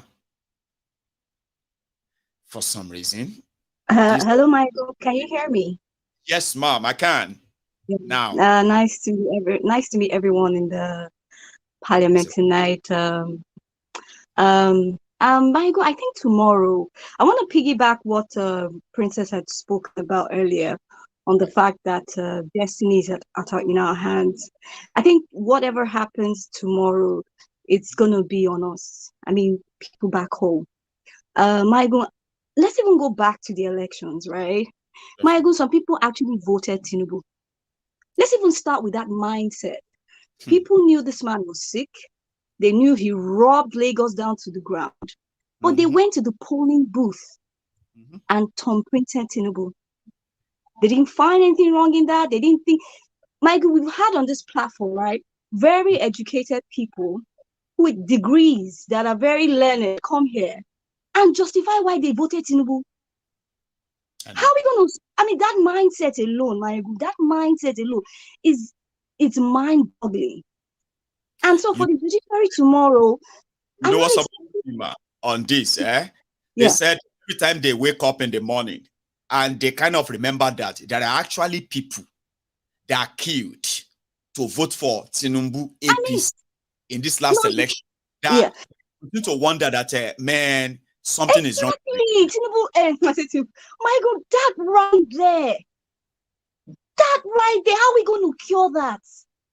How are we going to cure? I can understand poverty, right? How are we going to even solve that problem first? That somebody justified, no, it has nothing to do with education status, exposure. Someone is justifying him supporting a thief. People put on social media that if they release Hush Puppy tomorrow, Hush Puppy can be a senator in Nigeria. And I said, yes, it's possible. It is very possible. So with the judiciary tomorrow, I don't really expect much. I just think it's going to be the same. But like Princess had said earlier, what is the next? What are we going to do next? Are we just going to fold our arms like, normal, like this is okay, you know, there's nothing to do. I mean, I don't know, man. Like I said, we can pray, we can do all those spiritual things, but there comes a time in a man's life that when you are pressed to the wall, right? There's no way to go anymore. Is that you go forward to meet your oppressor, or you continue to stay at the wall and choke and die, right? Like again, the mindset. How do we cure that mindset? How would somebody see Tinubu on the ballot box with all they've done? And 3 days here, even though he's hungry, he really goes and puts a thumbprint and say, Emilokon, it's my Yoruba brother. My sense of reasoning all gone. How do we solve that? Thank you, Michael. Good night. We're talking about the mind, yeah? Thank you so much for raising that part of the chat tonight, the mindset. You know what they say about the mind? It is a very powerful tool, okay? Your mind is a very powerful tool. That if you don't make use of it, somebody else will use it for you. And I believe millions of people who couldn't use it their own, cognitive whatever, people are using it for them. So I want to go quickly back to no structure. You are back, sir. You wait for me. I'm coming to you, sir. So I'm going to go back to the Word of God outreach so that we can quickly get that over with, and I can go back to the rest of the parliamentarian as our night is winding down now. The Word of God outreach TV, sir. You're short. Good evening, Mayego. Good evening, sir. Mayego, good evening, and good evening to everyone. Yeah, thank you for the work you have been doing and the way you have been. I hope everybody can hear me. Yes, sir. All of us can hear you loud and clear now. Go on, sir. Okay. So for me, I'm not expecting anything from the judiciary because some of us who have known the beginning and the end of the election, we know that nothing is going to come out from their tribunal. And let me take you back to during the time of Abiola. The Nigerians we have today are not ready to die for anything. I could remember during Abiola time, before I traveled out of the country, most of us came out, shout, demonstrate, carry coffin, do this, do that for Abiola. But at the end of the day, they didn't give the power to Abiola. I already traveled out when I heard that Abiola already died. So the same way, since we know, some of us who know the system know nothing is going to happen. And Nigerians are not even ready to die for anything now. I won't lie to you. If really Nigeria, you can see, go on social media that having parties here and there, enjoying their life. Some of them don't even care. Though a lot of people are suffering, but what is the percentage of people that are suffering?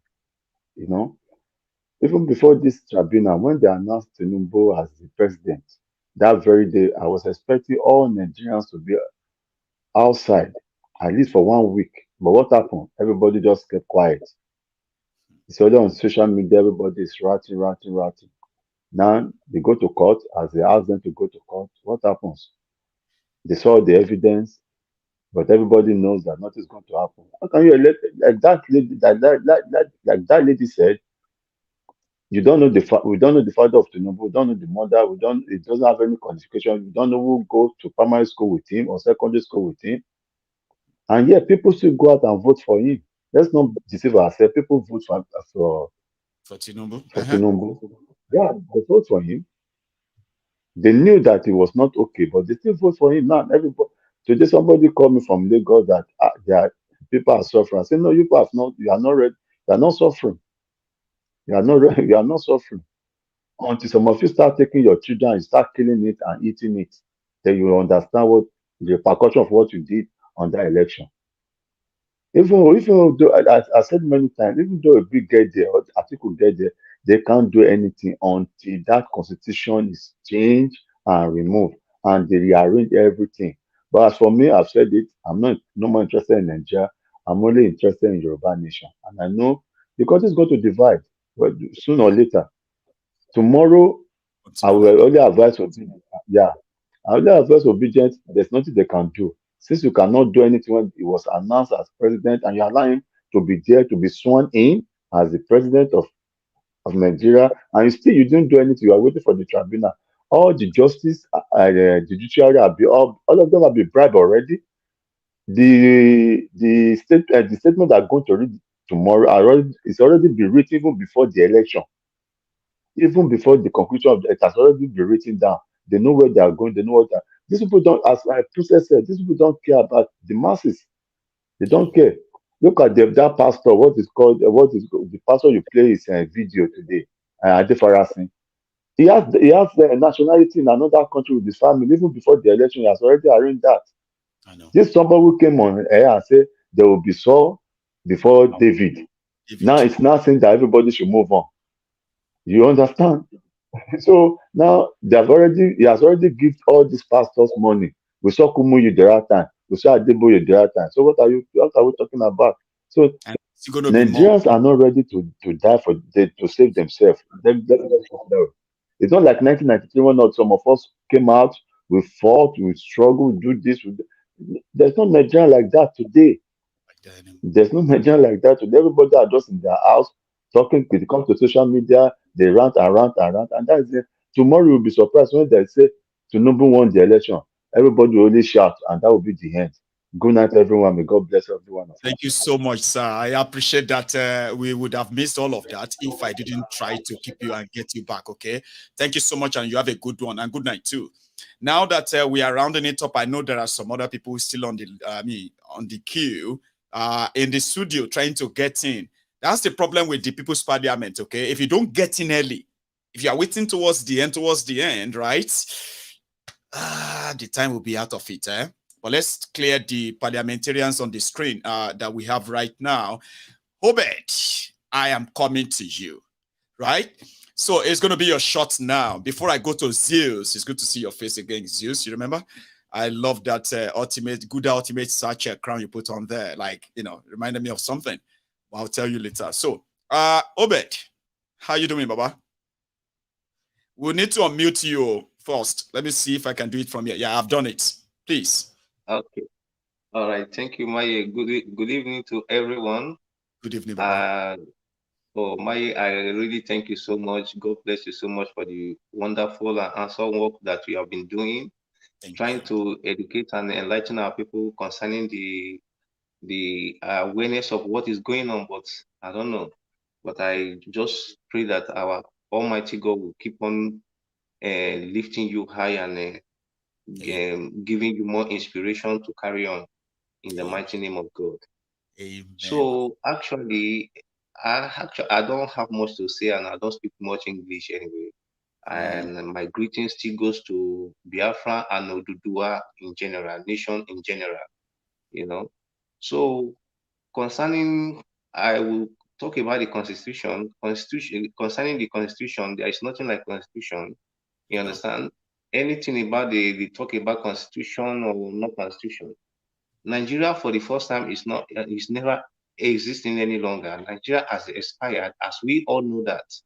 Or we don't even supposed to be talking about Nigeria now or anything constitution. All we're supposed to be talking about right now is how the people that are involved in this mess are going to have their freedom, are going to separate themselves, go their separate ways. That is what we should be talking about. There's nothing like constitution here. What we're talking about is the people that has been involved, that has been engaged for a long time with some kind of useless people ideology to engage them and enslave them. That is what we are talking about here. So anything constitution, we don't even mind of anything constitution. All I'm just trying to tell everybody that has been involved into this mess now. I'm not going to address myself as in Nigeria. I'm not in Nigeria. I'm not a zoo. You understand? I'm a Biafra. You understand? So as a Biafra that I am, I'm using this opportunity to even pass this message.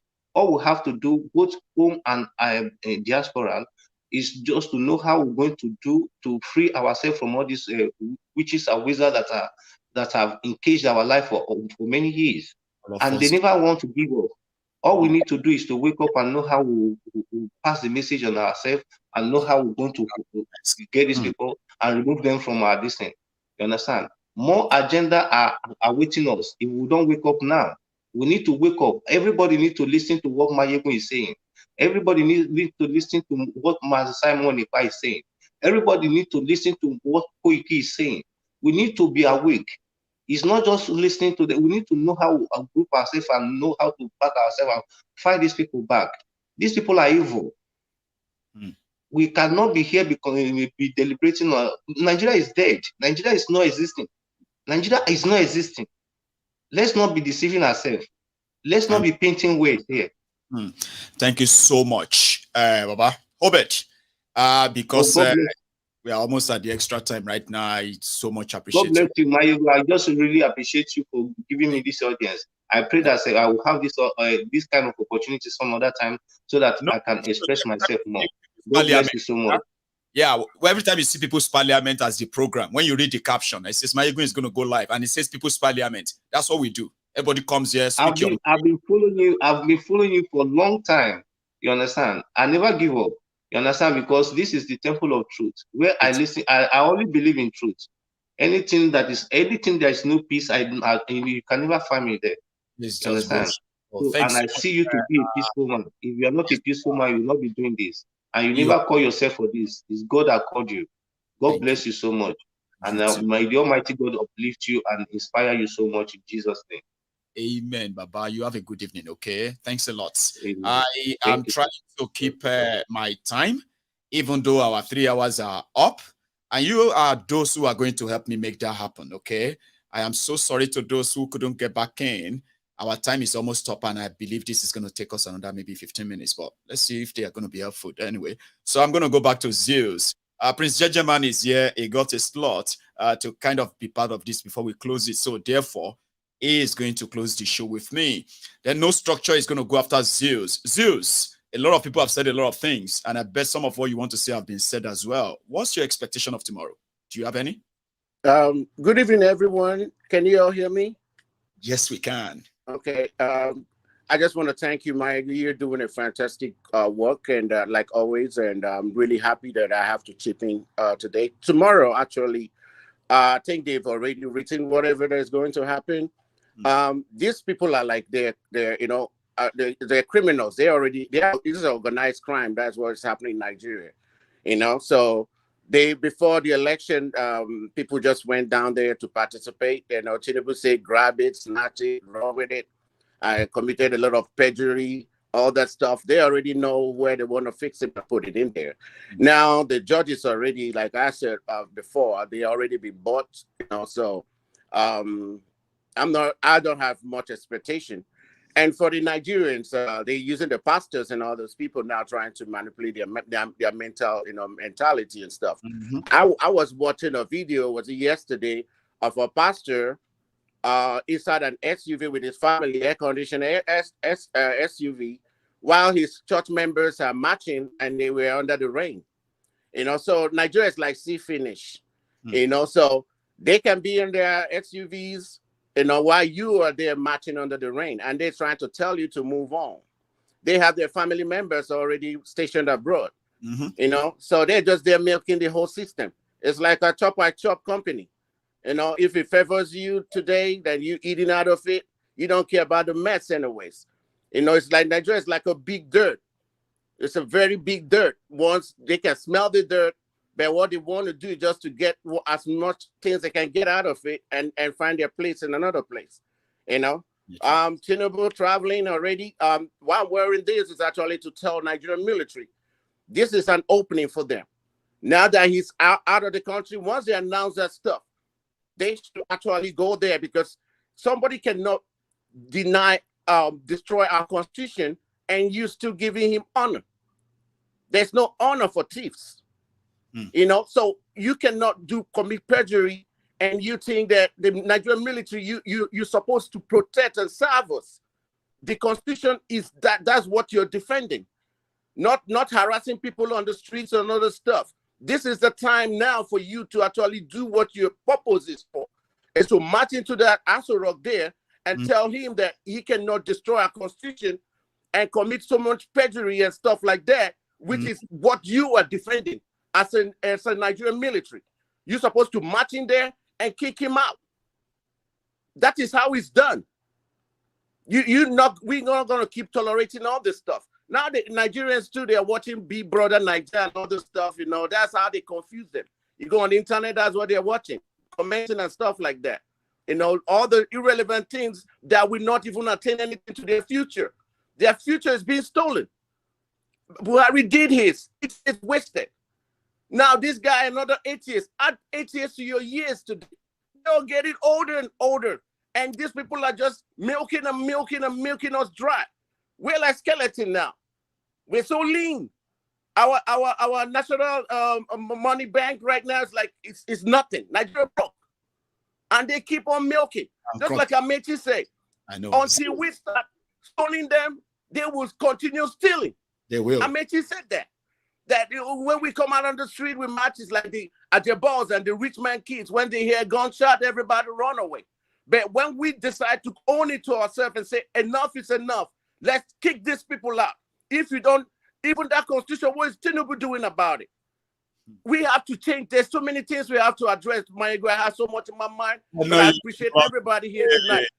But I always kind of take them as they come. I wish we have longer time tonight, okay? But look at the screen.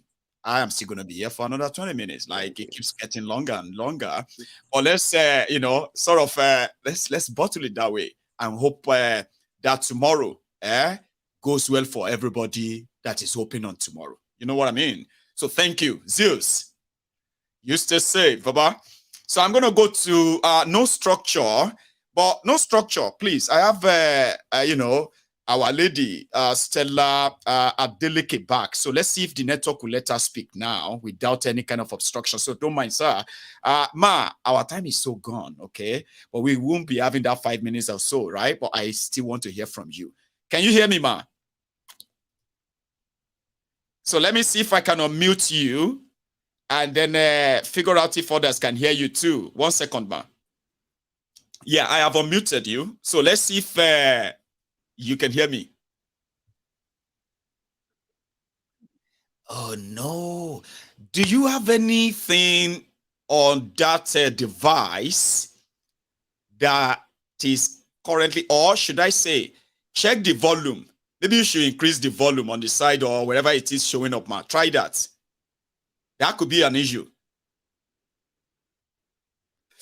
Oh, no. And she's been like, oh, my. Okay. Maybe it's not tonight. You know that. Maybe it's not going to be tonight.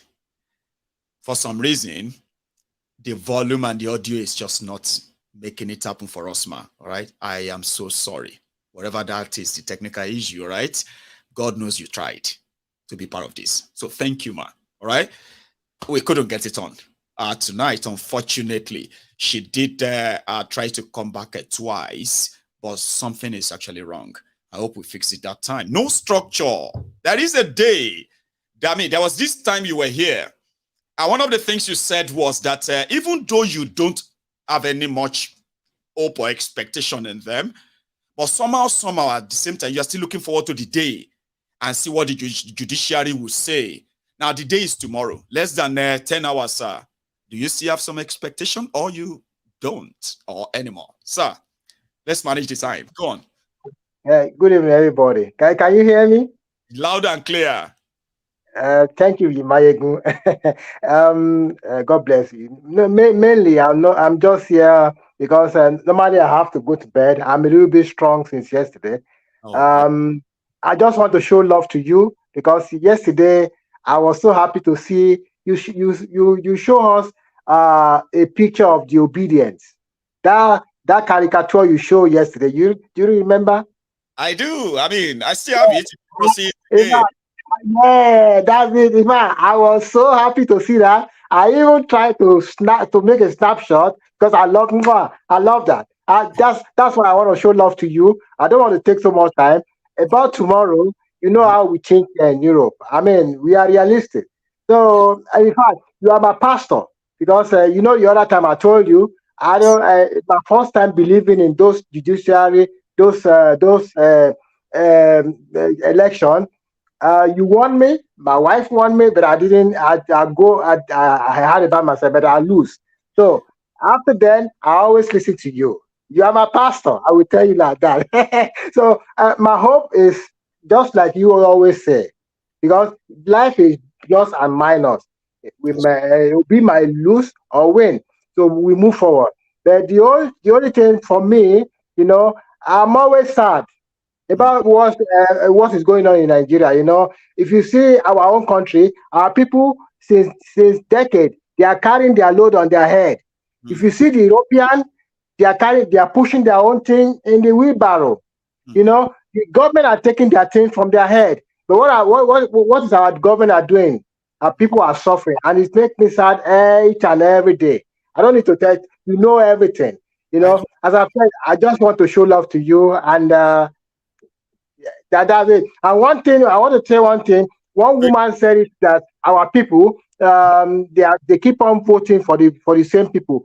You always said it.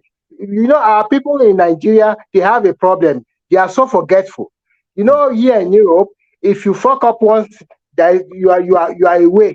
But in Nigeria, we keep on celebrating criminals. We keep on celebrating people that are supposed to be in jail, or you didn't even need to hear their name. They are our politicians, they are our leaders. That is our problem today. That's it. So, my brother, I just want to say much love to you. Greetings from my wife. I know. I usually keep, they say I keep a lot of people up at night. Instead of them going to bed at normal 9, 10, they end up staying up till 11. Now we are almost like half 11. So, yeah, I'm going to let you go and get ready for bed. Okay, sir? Thank you. Yeah. Thank you very much. Bye-bye. So I am going to see a simple, a quick one. And that is from Crown Feats. Ladies and gentlemen, this is one of the leaders of the Yoruba Union. If you see lives changing activities that the union is doing in Yoruba land, right? The man on my far right is one of the brain behind the Yoruba Union, just so you know, but we are not talking about that tonight. Crown Feats, I'm going to give you just about 2 minutes, sir. I couldn't just ignore, having watched that you've been there in the studio for a while. So please walk with me and make it easier before I go straight to Prince Judgement, who is also going to wrap it up with me tonight. Crown Feats, sir. Hang on, no, you may need to unmute yourself, okay? Give me a sec. No, you're talking. You should unmute yourself first. Yeah. If he's going to let you do it right there on the screen. So it's not letting me do it. You need to unmute. Yeah. Hang on, let me go try it. It said, can't unmute your guests because they choose to mute them. Okay. Can you hear me now? Sit back. Crown Feats, let's work with that time. With that time, 2 minutes. If you do that for me, I'll love you forever. Please. Yes, sir. I'm going to be to the point. Good evening, everybody. Appreciate all the contributors of the night. It's really fortunate that we're at the pace that where we are now. There is nothing surprising. Everybody seems to know what the problem is with Nigeria. By definition, a country that does not have an equitable judiciary system, an equitable judiciary, an independent legislature, I don't think that country can be considered a country. It's pretty much a failed state. We all know that Nigeria has been captured, where the presidency is the all and be all. We know that the judiciary has never been forthright in most of the rulings that they have actually been involved with over the years. We have their historical data. Now, that's not a surprising thing to see the attitude that most of us have, the value that we placed on the system. Personally, for me, I've given up in a country where the presidency is holding his citizens hostage despite the ruling of the judiciary, the same judiciary that everybody's busy hoping to get something positive out of tomorrow. I don't expect anything new. A country that seems to turn a deaf ear to extrajudicial killing of the likes of Deborah and the young man that was burnt alive in Lagos. That's the same judiciary that we're expecting to deliver justice tomorrow. That's funny. As an ordinary Nigerian, we like to call ourselves ordinary Nigerian, but I am not an ordinary Nigerian. I am a Yoruba by heritage. I look forward to what the plan B will be tomorrow for the obedience, particularly because if we looked at what have been proven, what was laid down at the courts, that the current regime has not disproved, they had no counter argument during the course of the proceedings. So if you cannot prove otherwise and you have an allegation against you, pretty much it's common sense in the legal work, and you don't have to be a trained lawyer. So it's an admissibility, it's an admission of guilt. So they chose to take a high road. But like we said before the election, the charade that we called it, we said, what is the plan B? They're going to rig you. They rigged you. They will send you to court. They've sent you to court. Now you're about to get something I don't think will be a surprise of a lifetime. You're going to get the same thing that we've told you. They will throw it in your face and damn, let's see what you can do. But for those of us who have a plan B, that's pretty much reasonable. We want the country broken up to save lives. So for that reason, I don't want to see chaos on the street tomorrow. It's not your battle to die in their fight. Save your energy. Start talking. We have a very useful platform here called the Yoruba Nation. If you are a Yoruba and you can hear my voice, we've actually taken the role of the responsibility of what a nation should be providing to its citizen. That is providing care.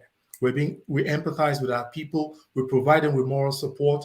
We go above and beyond to lay ourselves down, to sacrifice out of the little that we work hard for. So I call upon you, my fellow Yorubas, and those that are lovers of Yorubas in Yoruba land, support our cause. We have a lot to work on to deliver our people. Why they fight at the courts? Well, the day is ripe. So thank you very much, Mayegun, for giving me the opportunity. I know I ambushed you at that point when I said I have to say my piece. I know, but you never disappoint. So thank you so much for that presentation. I would say, okay, and you should have a wonderful week too. I mean, thank you. Have a good one, sir. So I am going to Prince Judgement. Prince Judgement, Crown Free didn't stick to that request of 2 minutes, and I am praying inside myself to see if you would. But this is your shot, right? How are you? Yeah, respect, my good general. Please. My Tucano Mike. Baba. Respect to everyone on stage tonight, and respect to all Biafrans worldwide. Respect to our leadership of IPOB. Yeah, my good general. You see, I'm happy and it's a privilege to be on this your platform tonight. You see, we cannot sow cassava and expect to reap rice. Okay. Tonight I'm going to put on a basket. I'm going to use basket to cover my face so I can go to no-go area. Right. Okay. You see, my good general, you see, after all these criminals, politicians in Nigeria, after they've done a lot of atrocity, a lot of criminality, at the end of the day, what they will use to cover up is God. They will say God. They will begin to, and in fact, this time around, some of them are even speaking in tongue. All right, before you even start praying, they've started speaking in tongue.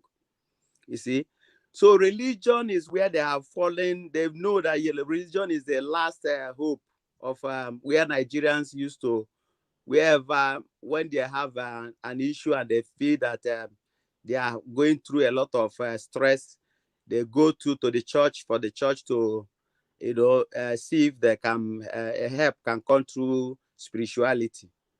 At the end of the day, what happened? You see, Pastor Deboye, I happen to be a Redeemed member, both when I was in Nigeria and abroad too. You know, you see, Pastor Adeboye coming to tell us that dollar and the naira will be the same. Commanded them. He said, "I command you, naira and dollar." Oh yeah. You see, Mayegu, they see you can witness the body language of the church members. You see that they didn't respond when he first said that. I know. You know, it felt like it has to echo it into their body again, and they just you know, unwillingly just to concur. Amen. I said amen. You know, just to avoid being suspended. Okay. What I want our Daddy Gio, my father in the Lord, to know is this. Isaiah used to go to Asa Rock of Hosea in the Bible. He used to go there and dine with the king, the president. This Isaiah is a great prophet. He's a great man of God, Daddy Gio. You know, he's a prophet to the whole Israel. At the end of the day, when he was so blind to the plight of the people, he was leading as a prophet until King Hosea died before his eye. Isaiah got himself, his eye was open, because he used to go to Asa Rock, pray with them, dine with them. So he will now come and tell Nigerians that dollar will be 101 to naira. If you sow cassava, you will surely reap cassava. Corruption and abomination going on in Nigeria is disaster that Nigeria will reap. There's no two ways about it. Secondly, our Daddy Gio Kumuyi, I also want to remind him. He was saying that that they're not going to wash their dirty linen aside. That we should not criticize them. If we can try not to criticize them, if you can try not to condemn them, so that they don't get uncomfortable, maybe they leave out Nigeria. That's what Kumuyi said. Thank you very much. Even where I was going is where they asked him question about pastors that are now into prosperity raising fund. They call each other to their churches. What they do is to start raising fund. After preaching, they will say, God told them, this person will bring 1 billion. This person will bring 100 million. All right? And what he said is that they are not going to, they are men of God. They will go inside room and talk to themselves. I want to remind him that God in the Bible, a man after his heart is David. David took somebody's wife, sent his husband to war front, and the man was killed. God made us to read that in the Bible. Expose him. Somebody that is after his heart is a man of God like them. So they cannot cover false prophets, because false prophet is more dangerous than the devil. Yeah? False prophets are all over in Nigeria, and their duty is to cover up these politicians. And Osibanjo is the perfect one of those false prophets, because he's the one that signed the whole Lagos state to Tinubu, who has now bought a whole country, with a Lagos state money that is stolen from Lagos. He has used the money to buy the whole Nigeria. Yeah, very good general. This is what I want to drop tonight. I covered my face with baskets to talk to them. I hope they will listen. Day your face, so I've been a windscreen. Now basket be that, my good general. And a basket. Please, thank you so much, okay, for stopping. God bless you. We have God bless you, Baba. About half an hour beyond the normal time we normally use. It's so late. You do well, Baba. God bless you. To you as well. It is well. Prince. You have it. Thank you so much, everyone. And when things get this stretched, what I usually do is just to tell you that they've said it all. There's no point in adding anything to it. We've had a long night. I've kept you up too late. I'm going to have all of us, I'm going to wish all of us a good night at this point. I will see you tomorrow. When they start streaming the judgment, I will stream it too. So you can watch it on Mayegun's Diary Politico. I may even add a commentary. I have a program in the afternoon tomorrow just to kind of complement whatever is going to happen tomorrow. Tomorrow is here. Like others have said, it is not the announcement. It is what happens after the announcement, right? I don't know. You don't. So wait. Like this broadcast before you go, okay? Subscribe to my channel if you don't want to miss anything. Next time I'm on, I would love to have you here with me too. So, good night, everyone, and stay safe.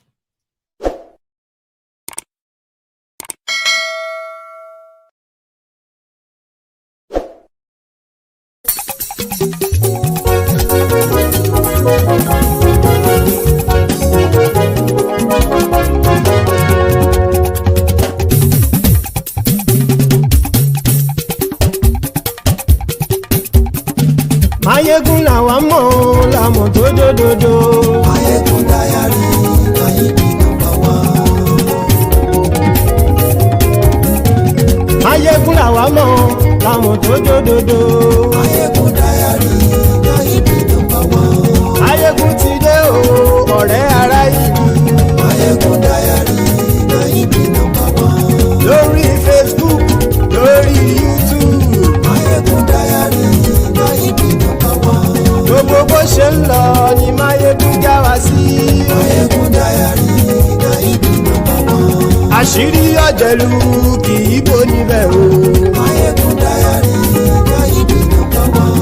Bó bá ṣe eré àní Mayegun máa wí. Mayegun Diary Mayegun number one. Ó sì tún ṣe eré wàá gbọ́ níbẹ̀ o. Mayegun Diary Mayegun number one. Mayegun Diary Diary Politico. Mayegun Diary Mayegun number one. Godfatherism kò sí lọ́rọ̀ Mayegun. Mayegun Diary Mayegun number one. Ẹ farabalẹ̀ sẹ́ o kẹgọ́rọ̀ lẹ́nu o. Mayegun Diary Mayegun number one. Àní Mayegun làwa mọ̀ tó dòdòdò. Mayegun Diary Mayegun number one.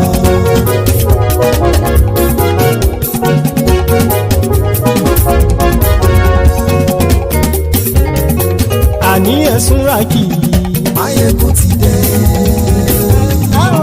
Mayegun ti dé. Ọ̀jẹ̀lú ẹ̀sùn ràkì. Mayegun ti dé. Àní ẹ̀sùn ràkì. Mayegun ti dé. Lórí Facebook. Mayegun ti dé. Àní ẹ̀sùn ràkì. Mayegun ti dé. Lórí YouTube. Mayegun ti dé. Àní ẹ̀sùn ràkì. Mayegun ti dé. Bọ́ bàbá gbé wúrẹ́. Mayegun máa wí. Àní ẹ̀sùn ràkì. Mayegun ti dé. Ijó ìgbádìyẹ. Mayegun máa wí. Àní ẹ̀sùn ràkì. Mayegun ti dé. Bí pẹ̀sìdó bá rúfin o. Mayegun máa wí. Àní ẹ̀sùn ràkì. Mayegun ti dé. Bí gómìnà kówó jẹ. Mayegun máa wí. Àní ẹ̀sùn ràkì. Mayegun ti dé. Ọlọ́pàá ti ń darí bá. Mayegun máa wí. Àní ẹ̀sùn ràkì. Mayegun ti dé. Aṣòfin tí ń rúfin o. Mayegun máa wí. Àní ẹ̀sùn ràkì. Mayegun ti dé. Òpùrọ́ olóṣèlú. Mayegun máa wí. Àní ẹ̀sùn ràkì. Mayegun ti dé. Ọ̀jẹ̀lú ẹ̀sùn ràkì. Mayegun ti dé. Àní ẹ̀sùn ràkì. Mayegun ti dé.